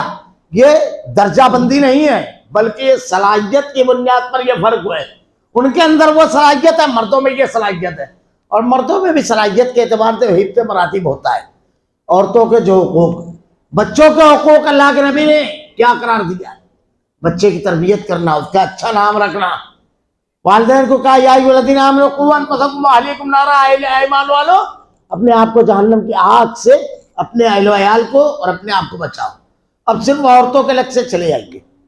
عورتوں کے یہ حقوق آج کے دور میں کیا ہے؟ بوڑھا ہوتا ہے جب آدمی تو اس کو اولڈ ہوم دارالصوفہ میں ڈال دیا جاتا ہے. نوجوان اپنے ماں اور باپوں کو چھوڑ کر نکل جاتے ہیں. اللہ کے نبی کی تعلیم پر عمل کرنے والے پر غور کیجیے. اللہ کے نبی نے کہا کہ جنت اگر چاہتے ہو تو والدین کی خدمت کرو. میں اکثر کہتا ہوں والدین کی اطاعت اور فرما برداری، والدین کی خدمت. ہمارے یہاں جب آدمی کسی مسئلے میں پریشان ہوتا ہے، کسی وجہ سے الجھتا ہے، تو ادھر ادھر تلاش کرتا ہے کہ کوئی نیک آدمی نظر آئے جس سے کہے کہ بھائی ہمارے لیے دعا کرنا. اللہ کے نبی صلی اللہ علیہ وسلم نے ارشاد فرمایا 3 لوگوں کی جو دعائیں ہیں اس کے عرش کے درمیان کوئی پردہ نہیں ہے. مظلوم کی دعا، مسافر جس کا سب لٹ گیا اس کی، اور والدین کی دعا اولاد کے حق میں. ہم اگر تکلیف میں ہیں، پریشانی میں ہیں، کاروباری دشمنوں کے لرگے میں ہیں، کوئی اور تکلیف میں ہے، کچھ نہیں کرنا ہے، صرف والدین کا دل خوش کر دیجیے. ان کی زبان سے دعا نکلے گی، کامیابی ہمارے گھر کا پتہ پوچھے گی، ہاتھ سے راستہ بدل دیں گے. مگر لوگوں کا بڑا عجیب مزاج ہے. نیک آدمی کو تلاش کرنا ٹھیک ہے، نیک آدمی سے دعا کی درخواست کرنا چاہیے، لیکن اس میں جنت ہے. اللہ کے نبی نے جو عورتوں کو حقوق بیان کیے، بچوں کے حقوق، اللہ کے نبی نے ماں باپ کو حکم دیا کہ اولاد کے ساتھ ناانصافی نہ کریں. ایک صحابی اپنے بیٹے نعمان بن بشیر کو ایک گھوڑا دینا چاہتے تھے. یہ اللہ کے نبی صلی اللہ علیہ وسلم کی تعلیمات ہیں. ان کی اہلیہ نے کہا میں اس وقت تک تم کو نہیں دینے دوں گی جب تک کہ تم اللہ کے رسول سے نہ پوچھ کر آؤ. اللہ کے نبی صلی اللہ علیہ وسلم کے پاس گئے. اللہ کے نبی نے ارشاد فرمایا کیا تم نے دوسرے بچوں کو دیا ہے؟ کہا نہیں. تو کہا میں ظلم پر گواہ نہیں بن سکتا، کیونکہ اللہ کے نبی کو انہوں نے کہا تھا کہ میں اپنے ایک بیٹے کو ایک گھوڑا دینا چاہتا ہوں، آپ گواہ بن جائیں گے. آپ نے کہا میں ظلم پر گواہ نہیں بن سکتا. اگر آدمی اپنے بچوں کو اگر کچھ دینا چاہتا ہے اپنی زندگی میں بالکل مساوی دے گا. ہمارے یہاں یہیں پر رجحان بدل جاتا ہے. ایک بچہ اگر زیادہ فرما بردار ہے تو والدین کا جھکاؤ اس کی طرف ہو جاتا ہے. اس نے اگر فرما برداری کی ہے اس کو نیکی اور ثواب ملے گا، لیکن آپ کو ناانصافی نہیں کرنا ہے. اللہ کے نبی نے کہا بچوں کے ساتھ نرمی کے ساتھ پیش آئیں. ان کی تعلیم اور تربیت کی ذمہ داری والدین کی ہے. اگر 7 سال کے ہو جائے تو ان کو نماز پڑھائے، 10 سال کے ہو جائے تو نماز نہ پڑھے تو مارے. اللہ کے نبی نے حکم دیا ہے. کتنے حقوق ہیں اولاد کے؟ اللہ کے رسول صلی اللہ علیہ وسلم نے ارشاد فرمایا کہ جو شخص اپنے اولاد کے ساتھ، سب میں تم میں بہترین شخص ہوا ہے جو اپنے حلال بیوی اور بچوں کے لیے بہترین. اللہ کے نبی سے ایک صحابی نے دریافت کیا اللہ کے رسول میرے پاس بہت مال ہے، کیا میں اللہ کے راستے میں سب کے سب صدقہ کر دوں؟ اللہ کے نبی نے ارشاد فرمایا، سعد ابن وقاص رضی اللہ تعالیٰ نے کہا صرف ایک بیٹی ہے. اللہ کے نبی ارشاد فرماتے ہیں تم اپنے وارثین کو محروم چھوڑ کر کے نہ جاؤ. کہا 2/3؟ کہا نہیں. کہا نصف؟ کہا نہیں. کہا 1/3؟ کہا نہیں. یہ بھی بہت زیادہ ہے لیکن اس کی اجازت دے دی. اللہ کے نبی صلی اللہ علیہ وسلم نے کہا کہ اپنی اولاد کو محروم چھوڑ کر نہ جاؤ. ماں باپ کے حقوق کیا ہیں؟ اللہ کے نبی صلی اللہ علیہ وسلم کے پاس ایک صحابی اور آگے کہنے لگے کہ اللہ کے رسول میرے باپ کا میرے پر کتنا حق ہے، میرے مال میں سے کتنا لے سکتے ہیں؟ اللہ کے نبی نے کہا خود تو تیرے باپ کا ہے. اللہ کے نبی سے ایک صحابی نے آ کر کے کہا کہ اللہ کے رسول میرے باپ کا کتنا حق ہے؟ کہا وہ تیری جنت کے دروازوں میں سے ایک دروازہ ہے، چاہے اس کو ضائع کر چاہے اس کی حفاظت کر. ان کو اف بھی نہ کرنا ہے. اف لکما ولا تنہرہما وقل لہما قولا کریما. اللہ کے نبی نے پڑوسی کے حقوق کیا بیان کیے کہ اگر تم پیٹ بھر کے کھاؤ گے اور وہ بھوکا سو جائے گا تو اللہ تم سے سوال کرے گا. اللہ کے نبی نے راستے کے حقوق بیان فرمائے. تکلیف دہ چیز ہے اسے ہٹا دو راستے سے. راستے میں تکلیف دہ چیز نہ رکھو. راستے میں کھڑے رہ کر کے لوگوں کے لیے رکاوٹ نہ بنو. تکلیف کا سامان نہ کرو. اللہ کے نبی صلی اللہ علیہ وسلم نے جانوروں کو حقوق بیان فرمائے. ایک عورت نے ایک بلی باندھ کر رکھی، وہ بھوکی مر گئی. اللہ کے نبی نے کہا اسی بنیاد پر اللہ تعالیٰ نے اس کو عذاب میں مبتلا کیا. اور ایک عورت نے ایک کتے کو جو پیاسا تھا اس کو پانی پلایا. اللہ کے نبی صلی اللہ علیہ وسلم نے کہا اس کی بنیاد پر اللہ تعالیٰ نے بخش دیا. جانور پر زیادہ بوجھ ڈالنے سے اللہ کے نبی نے منع فرمایا ہے. اللہ کے نبی نے حاکم کا کیا حق کہا ہے، رعایا کا کیا حق. رعایا کو حکم دیا ہے کہ بغاوت اور سرکشی نہیں کرنا ہے، حاکم کی فرما برداری کرنا ہے، گناہ کے کاموں کو چھوڑ کر کے گناہ کے کاموں میں نہیں. حاکم اللہ کے نبی صلی اللہ علیہ وسلم کی تعلیم کیا ہے؟ خادم المسلمین، لوگوں کا خادم بنایا حاکم کو. یہ اللہ کے نبی صلی اللہ علیہ وسلم کی جو تعلیمات ہے. آپ کا احسان انسانی زندگی کے ہر طبقے سے متعلق لوگوں کو پر ہے. آپ نے حکمرانی کا کیسا تصور دیا. حضرت عمر رضی اللہ تعالیٰ عنہ رات کو گشت کر رہے ایک آدمی کو دیکھا خیمے کے باہر بیٹھا ہوا ہے، شہر کے باہر. آپ نے پوچھا کیا معاملہ ہے؟ کہا امیر المومنین، کہا میں مسافر ہوں اور میری اہلیہ جو ہے بچے کی ولادت کے وقت تو قریب ہے، اسی تکلیف میں ہے.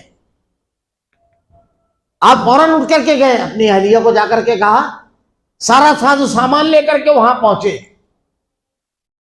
ان کی اہلیہ اندر داخل ہو گئی. یہ دونوں بیٹھ کر کے بات کرنے لگے. کہا کہاں سے آئے ہو؟ کہا فلاں جگہ سے آیا ہوں، مسافر آدمی ہوں. کوئی تھا نہیں جاننے والا، بڑی اذیت اور تکلیف میں تھی میری اہلیہ اور میرا یہاں کوئی سراشا نہیں ہے، مسافر ہوں. یہ گفتگو ہو رہی ہے. حضرت عمر رضی اللہ تعالیٰ عنہ سے کہتا ہے کہ ایسا شخص امیر المومنین ہونا چاہیے آپ جیسا.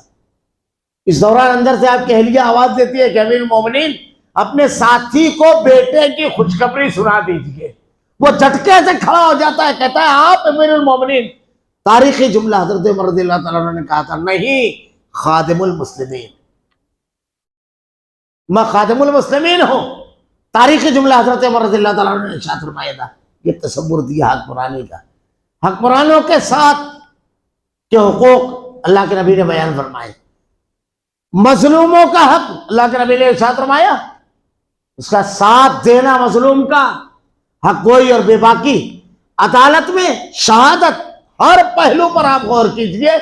تمام طبقات کو حقوق اللہ کے نبی صلی اللہ علیہ وسلم کی تعلیمات سے ملے. اگر مثال دوں، ابھی کل کی بات ہے کرونا، اگر یہ کہا جائے کہ دنیا کے اندر خیر اور انسانیت کے جو چراغ روشن نظر آ رہے ہیں یہ اسی محمد رسول اللہ صلی اللہ علیہ وسلم کی بتائی ہوئی تعلیمات کا نتیجہ ہے۔ آج اگر ایک بھوکے پڑوسی کے ہاں ایک شخص سالن کا پیالہ دیتا ہے، کسی مظلوم اور کمزور شخص کی حمایت میں اٹھتا ہے، کسی کمزور اور مظلوم کی مدد مالی کرتا ہے، تو یہ اسی موصل انسانیت محمد رسول اللہ صلی اللہ علیہ وسلم کی تعلیمات کا نتیجہ ہے۔ یہ اسی کی بنیاد پر کل کی بات ہے، کرونا آیا کل کی بات تھی، محمد رسول اللہ صلی اللہ علیہ وسلم کی ذات اقدس پر لوگ کیچڑ اچھالتے ہیں، جھوٹے الزامات لگاتے ہیں۔ میں آگے چل کر کے 2-4-5 منٹ میں وہ بات بھی کروں گا۔ اذان کے پیش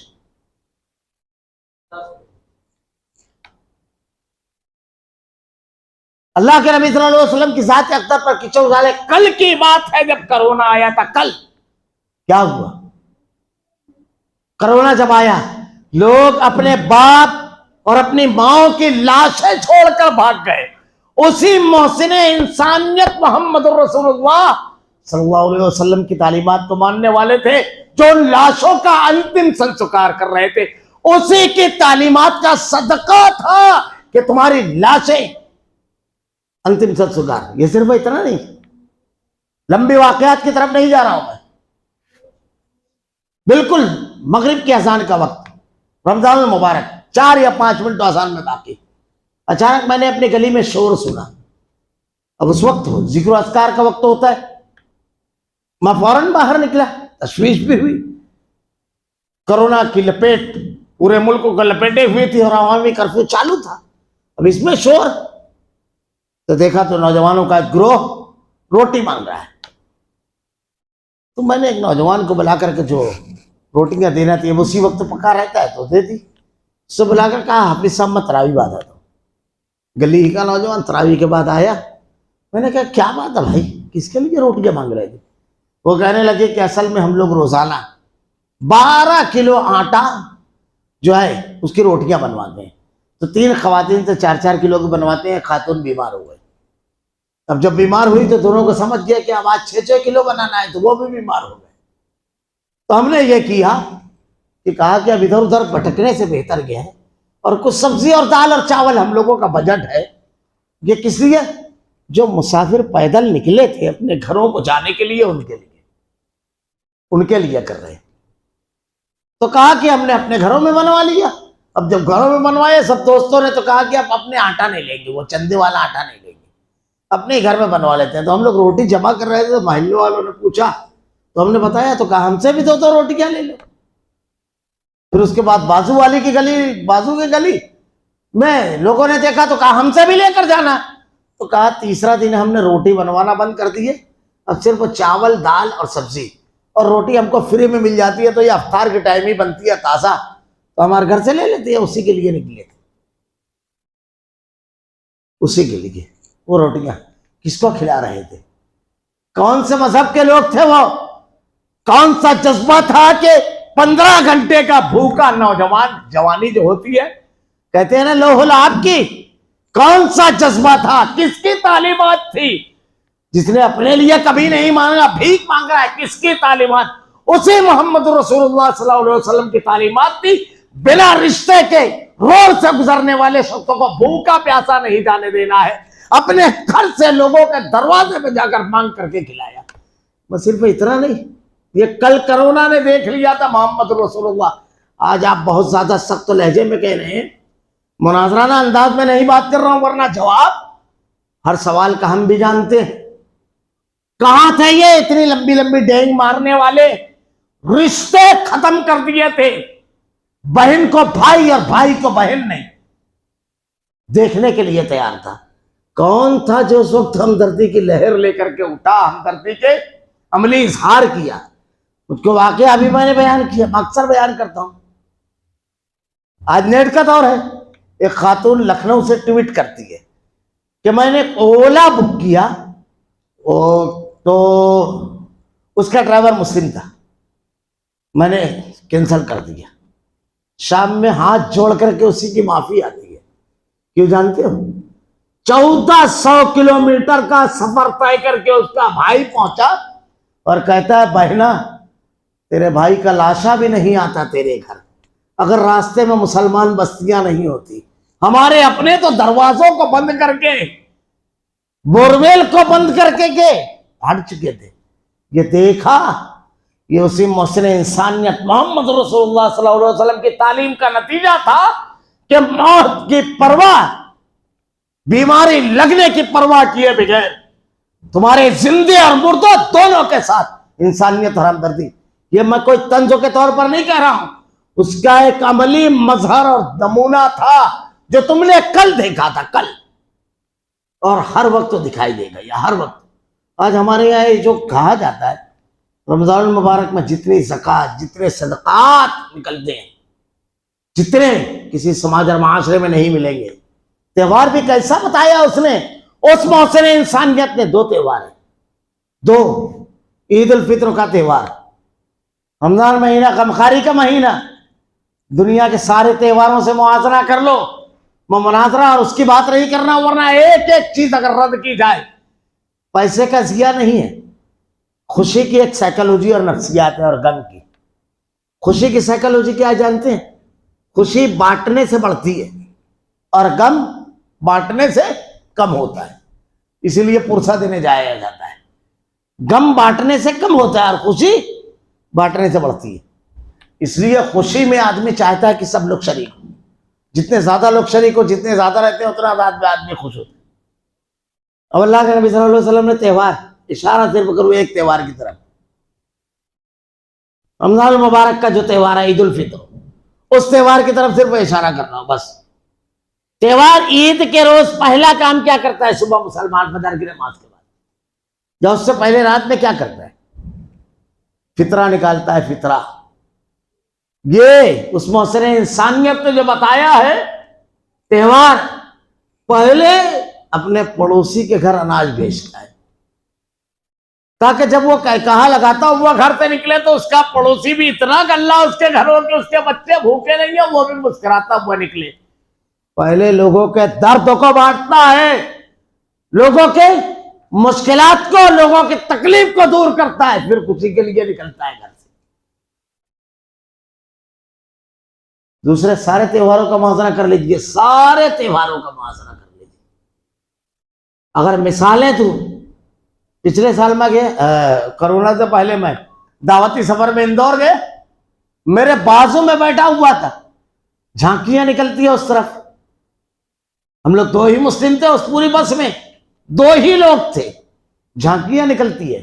شوگر کا مریض, صبح 6 بجے پہنچنا تھی بس, 11 بجے کے آس پاس اندور سے 70 کلومیٹر دور تھے. سارے لوگ پریشان. وہ خود اپنے تہواروں کے بارے میں کیا تبصرہ کر رہا ہے, مجھ کو ضرورت نہیں ہے کہنے کی. اللہ کے نبی کی تعلیمات میں جو ہے وہاں مسائل نہیں, لوگوں کے مسئلے کو حل کرنے والا ہے.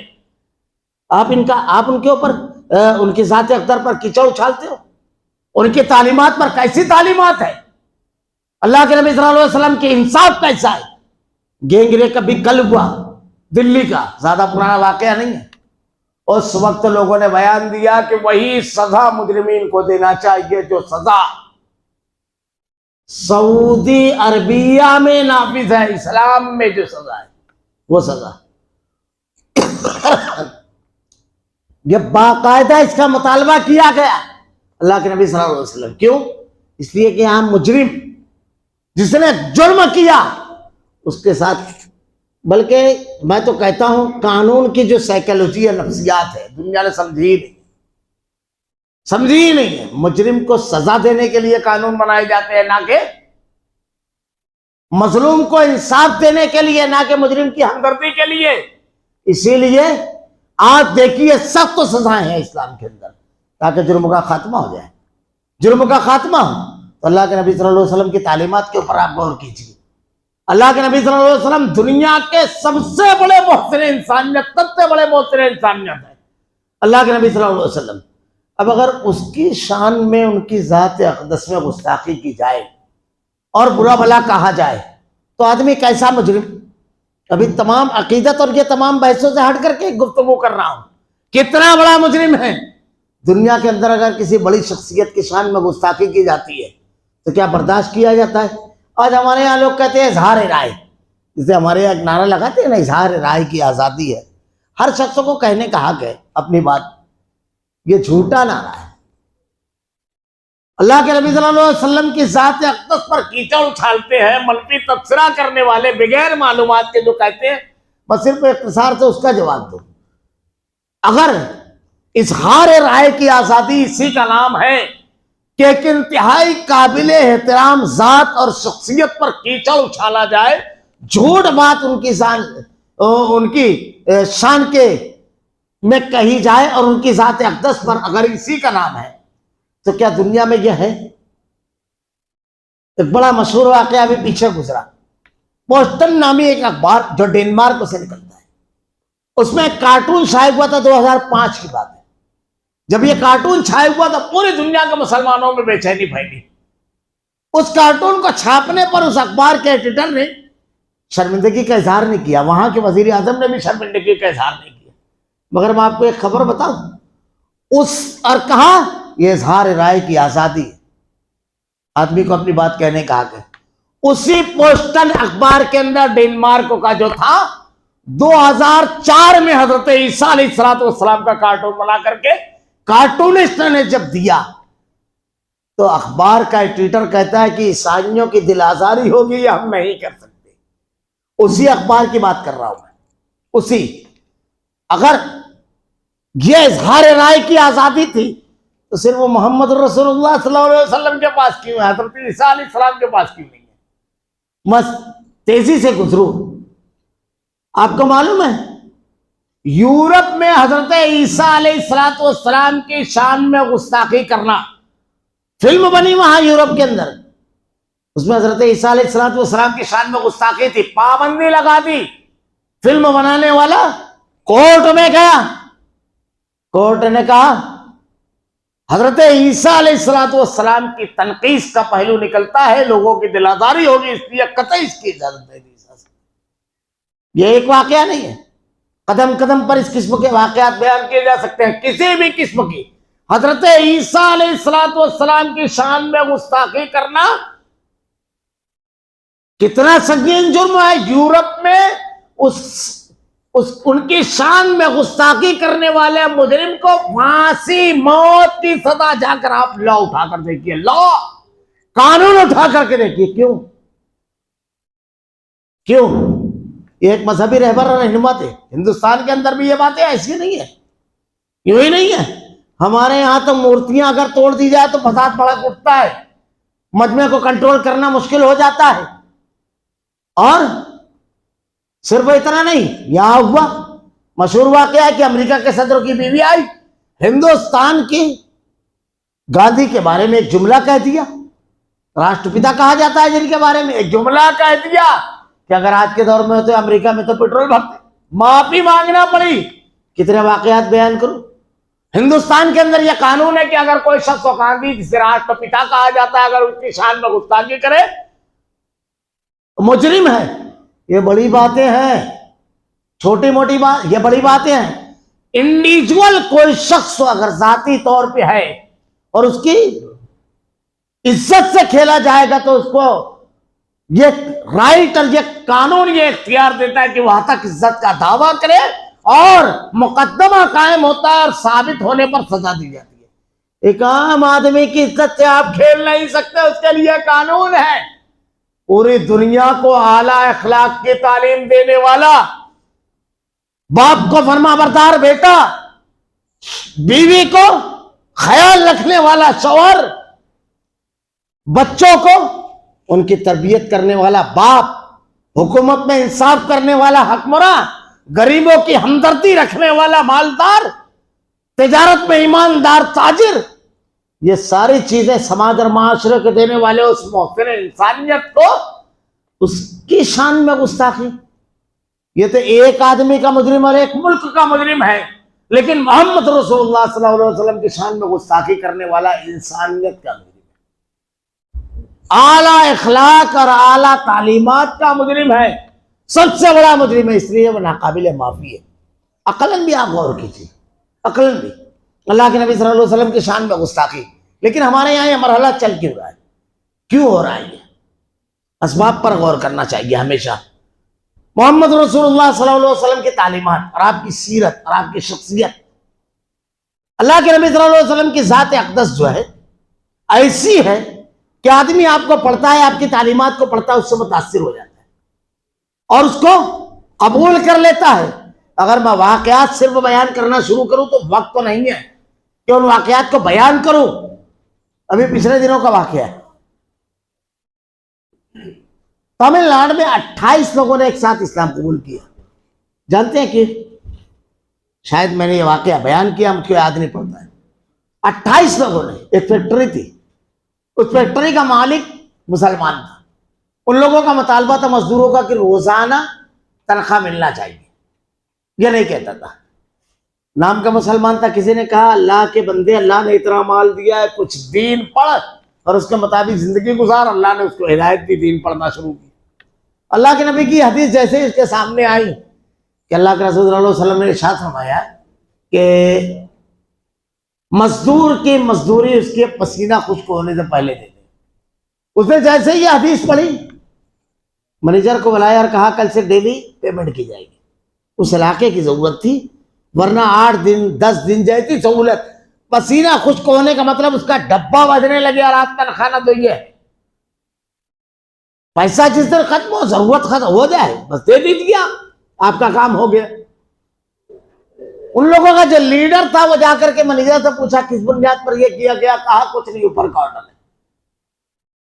ایسا اس نے جا کر کے مالک سے پوچھا، فیکٹری مالک سے، کس بنیاد پر تم نے یہ آرڈر کیا؟ کہنے لگا کوئی بات نہیں ہے. کہا کہ مان ویتن سرکاری قانون سے بچنا؟ کہا نہیں، میں نام کا مسلمان تھا، کام کا ہوا ہوں. میں نے نبی کی تعلیم پڑھی کی مزدور کا پسینہ خشک ہونے سے پہلے اس کی مزدوری دے دینا چاہیے، اور اس علاقے میں روز مزدوری کی ضرورت ہے، اسی لیے میں نے آرڈر کیا. وہ غائب ہو گیا. 1 مہینے کے بعد وہ مینیجر آیا، 28 لوگوں کے ساتھ اسلام قبول کیا. لوگوں نے اس سے اسلام قبول کرنے کی وجہ جب پوچھی، ایک جملہ صرف اس نے کہا، بہت چھوٹا جملہ، لیکن دیکھیے اللہ کے نبی صلی اللہ علیہ وسلم کی شان، آپ کی ذات اقدس. وہ کہتا ہے یہ مطالبہ میرا بہت پرانا تھا ہم لوگوں کا، لیکن پورا نہیں ہو رہا تھا. اچانک جب یہ مطالبہ پورا ہوا تو میں حیرت زدہ رہ گیا. اور ساتھ جب مجھ کو مالک نے بتایا کہ محمد رسول اللہ صلی اللہ علیہ وسلم کی حکم کی بنیاد پر یہ کام کیا ہے، تو میں نے اللہ کے نبی کی سیرت پڑھنا شروع کی. میرے دل میں خیال آیا کہ جو شخص 1400 سال پہلے عرب میں پیدا ہوا، جس کو تمل ناڈو کے مزدوروں کا اتنا خیال ہے کہ ایسا آرڈر اپنے ماننے والوں کو دیا ہے کہ اس کو آرڈر ماننے پر ہم کو فائدہ پہنچا، وہ انسانیت کا کتنا بڑا محسن ہو سکتا ہے. میں نے اسٹڈی کرنا شروع کی، اور جب میں نے اسٹڈی کرنا شروع کی تو ان سے بڑا انسانیت کا محسن میں نے کسی کو نہیں پایا. میں نے اسلام قبول کر لیا. اللہ کے نبی صلی اللہ علیہ وسلم کی تعلیمات دیکھیے. برتن میں جو ہوتا ہے وہ گرتا ہے. ابھی زبان میں ایک جملہ کہا جاتا ہے، اگر آپ کے پاس علم ہے تو آپ علم کی بات کریں گے، اور اگر گالی ہے تو گالی دیں گے، الزام دیں گے. اگر آپ کے پاس اللہ کے نبی صلی اللہ علیہ وسلم کی تعلیمات دیکھیے، آپ نے دلیل اور دین پیش کیا. مشرکین مکہ نے کیا پیش کیا؟ گالی، الزامات. اصل میں یہ دلیلیں جو ہے اللہ کے دین کی، یہ کان سے نہیں دل سے خطاب کرتی ہے. اب اس کے لیے کیا کیا جائے؟ ایک منصوبہ بندی اور ایک سازش کے طور سے ایک پیٹرن چل رہا ہے. ایک تو یہ وجہ ہے، دوسرا جہالت اور لا علمی نہیں جاننا ہے. اب اس کا جواب یہ ہے کہ ان تعلیمات کو ہم عام کریں، اللہ کے نبی صلی اللہ علیہ وسلم کی سیرت کو لوگوں کے درمیان عام کریں، غلط فہمی دور کریں.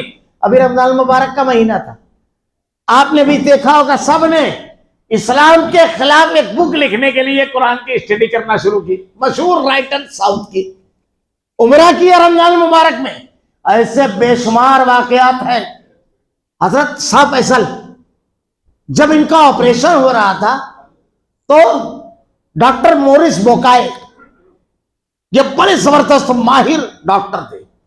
تو ان کا کام یہ تھا کہ جب کوئی بھی شخص ان کے پاس مسلم آتا، بڑے لوگ آتے تھے، تو ایک ایسا سوال ڈال دیتے تھے جس کی بنیاد پر دماغ میں ہلچل مچے اور اسلام سے دور ہو لوگ. تو ڈاکٹر مورس بوکائے کا کہنا ہے، اسلام قبول کر لیا انہوں نے بعد میں، کہ اصحاب فیصل سے انہوں نے پوچھا یہ جو قرآن ہے تم کو لگتا ہے یہ اللہ کا نازل کردہ ہے اور بے مثال ہے؟ کہا مجھ کو تو نہیں لگتا ہے۔ تو کہا اچھا تم نے قرآن پڑھا ہے؟ کہا قرآن کیسے پڑھا؟ تو کہا کہ کسی کا بتایا ترجمہ کہ فلاں فلاں کا ترجمہ ہے وہ میں نے پڑھا۔ تو بولے ذرا رب کی زبان میں رب کا کلام پڑھ لو۔ ڈاکٹر مورس بوقائے طبیعت کا ضدی، 6 مہینے میں اس نے عربی زبان سیکھی۔ اتوار کے روز بھی وہ ٹیوشن پر جاتا تھا، اتنا شعور حاصل کر لیا کہ قرآن پڑھے۔ شاہ فیصل نے کہا تھا کہ یہ اعتراض اس وقت کرنا جب تم خود قرآن پڑھ لینا، قرآن کو اللہ کی زبان میں پڑھ دینا، اس کے بعد کرنا اعتراض۔ ڈاکٹر مورس بوقائے 6 مہینے میں زبان سیکھنے کے بعد قرآن پڑھا۔ آج ابھی جلدی خبر آئی تھی کہ وہ زندہ ہے، 80 سے زیادہ عمر ہو چکی ہے، زبردست داعی اور مبلغ ہے۔ جب قرآن پڑھا تو قرآن کے ہو گئے۔ جرمنی کا ایک شخص جہاز پہ سفر کر رہا تھا، مشہور واقعہ اس کا، کیپٹن تھا، وہ شپ پہ بیٹھا بور آ رہا تھا، اچانک کمپنی نے ایک کتاب بنائی تھی کہ شپ پہ آپ کو کیسے رہنا ہے۔ وہ پڑھتے پڑھتے سوچنے لگا کہ اتنا تو جہاز بنانے والی کمپنی شپ پہ کیسے رہنا ہے یہ دستور بناتی ہے، تو اس کائنات کو بنانے والے نے اس دنیا میں کیسے رہنا ہے کچھ بنایا ہوگا۔ مختلف مذاہب کی کتاب پڑھتا پڑھتا مصر پہنچا، کسی عالم کے پاس، اس نے قرآن دے دیا، پڑھا، اسلام قبول کر لیا۔ ایسے بے شمار آج کے دور میں تو اتنی تیزی کے ساتھ یہ واقعات ہو رہے ہیں کہ اللہ کے دین لوگ قبول کر رہے ہیں اتنی تیزی کے ساتھ، لیکن افسوس ہمارا معاملہ اس کو پیش کرنے والا ویسا نہیں۔ یہ بے چینی اسی کی بنیاد پر ہے، غلط فہمی پیدا کرنا۔ اب اس کا جواب کیسے دیا جائے؟ دیکھیے ایک طریقہ، میں نے یہ میرا عنوان نہیں تھا ورنہ میں اس پر مفصل بحث کرتا۔ آج کا دور سائیکالوجی کی جنگ، نفسیاتی جنگ کا دور ہے۔ ایجنڈا ہمارا مخالف طے کرتا ہے کہ ہم کو کیا کرنا ہے، اور ہم وہ ایجنڈے پہ کام کرنے لگتے ہیں۔ آپ سمجھیے میں کیا کہہ رہا ہوں، ہمارا ایجنڈا ہمارا دشمن طے کرتا ہے اور ہم لوگ وہی ایجنڈے پہ کام کرنے لگتے ہیں۔ ہم اپنا ایجنڈا خود طے کریں گے، ہمیں کیا کرنا ہے۔ جذباتی نعرے، جلوس، اس سے آپ کو کوئی فائدہ ہے؟ وہ تو یہی چاہتا ہے۔ میں ایک مثال دوں، ابھی دیکھیے پیچھے پردے کا معاملہ اٹھا تھا کرناٹک کا، مجھ کو بڑی حیرت لگ رہی تھی، اس وقت بڑی حیرت لگ رہی تھی مجھ کو۔ پردے کا جب معاملہ اٹھا، ایجنڈا سب طے تھا یو پی کے الیکشن سے پہلے۔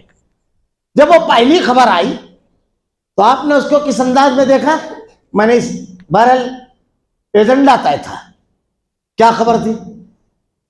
مسکان نامی ایک بچی کلاس روم کی طرف گیا، کالج کی طرف بڑھ رہی ہے، 50-60 نوجوان اس کو ہریسمنٹ، دہشت زدہ کر رہے ہیں۔ ہو سکتا ہے ٹیپ بھی کرتے، کچھ کیمرے وغیرہ نہیں چالو ہوتے تھے، یہ سب ہوتا رہتا ہے۔ اس نے نعرے بازی کی، اس نے بھی نعرے لگایا۔ اب ایجنڈا کیا تھا؟ مسلمانوں نے تو شروع کر دیا، جواں مرد بہادر، واقعی بہادری کا کام ہے۔ جب اتنے لوگ ایک ساتھ آپ کے مخالف آئیں تو خوف تو آپ کے اس میں ہوگا، واقعی مانتے ہیں۔ لیکن کیا ہونا چاہیے تھا وہاں؟ سوال، انعام دیا جا رہا ہے، یہ ٹھیک ہے، یہ سب چیزیں، سوال کیا ہونا تھا؟ کیا یہ کوئی جرم نہیں ہے کہ 50-60 لوگ ایک لڑکی کے اوپر اس طرح اٹیک کریں، اس کو ہریسمنٹ کریں؟ اس پر کوئی سوال اٹھا؟ کچھ ان لوگوں کے اوپر اقدام کیا گیا؟ یہ قانوناً جرم ہے یا نہیں؟ اور ہم اپنے فنڈامنٹل رائٹس جو اقوام متحدہ کی universal declaration of human rights کے آرٹیکل 47 میں لکھا ہے، اور ہندوستان کے 29 اور 26 میں ہر شخص کو اس کے مذہب پر عمل کرنے، اس کا اعلان کرنے اور اس کے مطابق زندگی گزارنے اور اس کی دعوت دینے کا رائٹ ہے۔ یہ ہم مانگے؟ رائٹ جو دیا گیا وہ مانگا جائے گا؟ ایجنڈا، میں جو کہہ رہا ہوں ایجنڈا طے ہے، ہم دوسروں کے ایجنڈے پہ کام نہ کریں۔ آج کیا چل رہا ہے جانتے ہو؟ واٹس ایپ اور فیس بک کی دنیا میں یہ جو یہاں ہمارے نہار کھاتے نوجوانوں کی جو ویڈیوز بنائی جا رہی ہے، کس لیے؟ تمہارا تعلق کس طبقے سے جانتے ہو؟ جو مسکراتے ہوئے آنکھوں میں آنکھیں ڈال کر کے موت کی بات کرتا ہے. موت کا خوف مسلمان کو نہیں ہوتا, یاد رکھنا. کیوں نہیں ہوتا ہے؟ میں کہتا ہوں ہمیشہ توحید جو ہے, توحید یہ زندگی گزارنے کا فن دیتی ہے. توحید, ہمارے پاس توحید ہے. مشکلات میں, نامساعد حالات میں زندگی گزارنے کا فن توحید دیتی ہے. کیونکہ موحد جو ہوتا ہے اس کے اندر ڈر نہیں ہوتا ہے. کیوں ڈرے؟ ارے ایک پتا بھی اللہ کی مشیت کے بغیر نہیں ہلتا ہے. اگر موت لکھی ہے تو کوئی بچا پائے گا, اور نہیں لکھی ہے تو نارے نمرود گلزار خلیل, وہی راستہ حضرت موسیٰ علیہ السلام پوری قوم کے لیے اور فرعون کے لیے. غرقابی کا سامان, موت کا خوف اس کو جس کے پاس عقیدہ نہ ہو. میں ابھی تذکرہ کر رہا تھا 2 سال پہلے جب کرونا تھا رمضان المبارک میں ایک جگہ گیا جمعہ کے لیے. جمعہ کی نماز کے بعد نکلا تو مسلم ڈاکٹر تھے, ان کے یہاں گیا تو ایک مریض صرف مسلم کھڑے ہوئے تھے. تو مجھ کے کہا کہ موقع اچھا ہے, میں نے جا کر کے تھوڑی سی گفتگو بات چیت کی, ان کو دعوت دی. تو اس میں ایک شخص کہتا ہے کہ تم نے لاشیں نہیں اٹھائی ہے, تم نے ابھی یہ سب دیکھا نہیں ہے. میں ہنسنے لگا, مولا یہ بات نہیں ہے, تم نے اس دنیا میں جیون, بس 2 منٹ میں سمجھ دوں گا. جیون بتانے کے لیے جس نے یہ جیون دیا ہے اس نے ایک بک دیا, اس کو نہیں پڑھا ہے. اس نے کہا ہے موت اور زندگی میرے ہاتھ, خوف ختم. میں نے واقعات, ذاتی واقعات اہمیت نہیں رکھتے, ایک بچے کو سمجھایا, وہ اپنی ماں کو 2 دن سے دیکھنے نہیں گیا تھا. اس کے بعد جا کر کے اپنی ماں کے پیر کو, میں بولا جس کے دعاؤں سے بیماری سے تو بچے گا, مصیبت سے تو بچے گا, اسی کو چھوڑ کر باہر بھاگ کر آئے. یہ ویڈیوز آپ نے کہیں دیکھے؟ مسلمانوں کی برائی کے ویڈیوز کے بنائے جاتے ہیں. یہ تصویر بنائی گئی کہ آپ کا معاشرہ بہت برا ہے, آپ کا نوجوان نہ, یہ سب سائیکالوجی نفسیاتی جنگ ہے. میں بہت شارٹ میں کہہ رہا ہوں, ایجنڈا ہم کو طے کرنا ہے, ہمیں کیا کرنا ہے, سامنے والے کو طے نہیں کرنا ہے. یہاں پر صرف یہ اللہ کے نبی صلی اللہ علیہ وسلم کی ذات اقدس بے مثال, آپ کی تعلیمات بے مثال, آپ کے بتائے ہوئے اصول اور ضابطے بے مثال, اور ان پر عمل کرنے والے افراد بے مثال ہیں. آپ بات کیجئے بیٹھ کر کے, اس پر گفتگو کیجئے. میں نے کہا تھا بالکل آغاز میں اس انداز کی تقریر کرنا چاہتا تھا کہ ایک سوال کھڑا کیا جائے اور اس پر محمد رسول اللہ صلی اللہ علیہ وسلم کی تعلیمات. یہ بہت مختصر وقت رہتا ہے. سیرت جیسا عظیم موضوع اتنے مختصر موضوع ممکن نہیں ہے, مگر ایک دعوے کے ساتھ اٹھ رہا ہوں, اگر اللہ نے کبھی توفیق دی تو مفصل گفتگو کریں گے کہ دنیا کے تمام مسائل کا حل اسلام میں ہے. انصاف, حقوق صرف اور صرف اسلام میں ہے. اور کسی بھی شخص کو کھڑا کر دیجئے, ہمارا یہ دعویٰ ہے, دنیا کے سارے قانون اس کے اوپر پیش کیجئے, اور اسلامی قانون اس کی زبان نہیں, دل کہے گا میں فالو کرتا ہوں اسلام کو, اسلامی قانون کو, کیونکہ یہ فطرت کی آواز ہے. اللہ رب العالمین سے دعا ہے کہ رب العالمین ہمیں دشمنوں کی سازش کو سمجھنے, اسلام کی تعلیمات کی اہمیت, اللہ کے نبی صلی اللہ علیہ وسلم کے ذات اقدس کے اسوے اور نمونے کو اپنانے کی توفیق دے رب العالمین. الہ العالمین ہم بڑے کمزور بندے ہیں رب العالمین, ہم میں اور گناہوں میں دوری پیدا فرما. رب العالمین سازشوں کا شکار ہے, اور اللہ تو ہی حفاظت کرنے والا ہے, حفاظت فرما رب العالمین. اللہ ہمارا عمل تیری نازل کردہ کتاب اور تیرے نبی کی سنت کے مطابق کر دے. اللہ ہمارا خاتمہ ایمان پر فرما. ربنا لا تزغ قلوبنا بعد إذ هديتنا وهب لنا من لدنك رحمة إنك أنت الوهاب. وآخر دعوانا الحمد لله رب العالمين.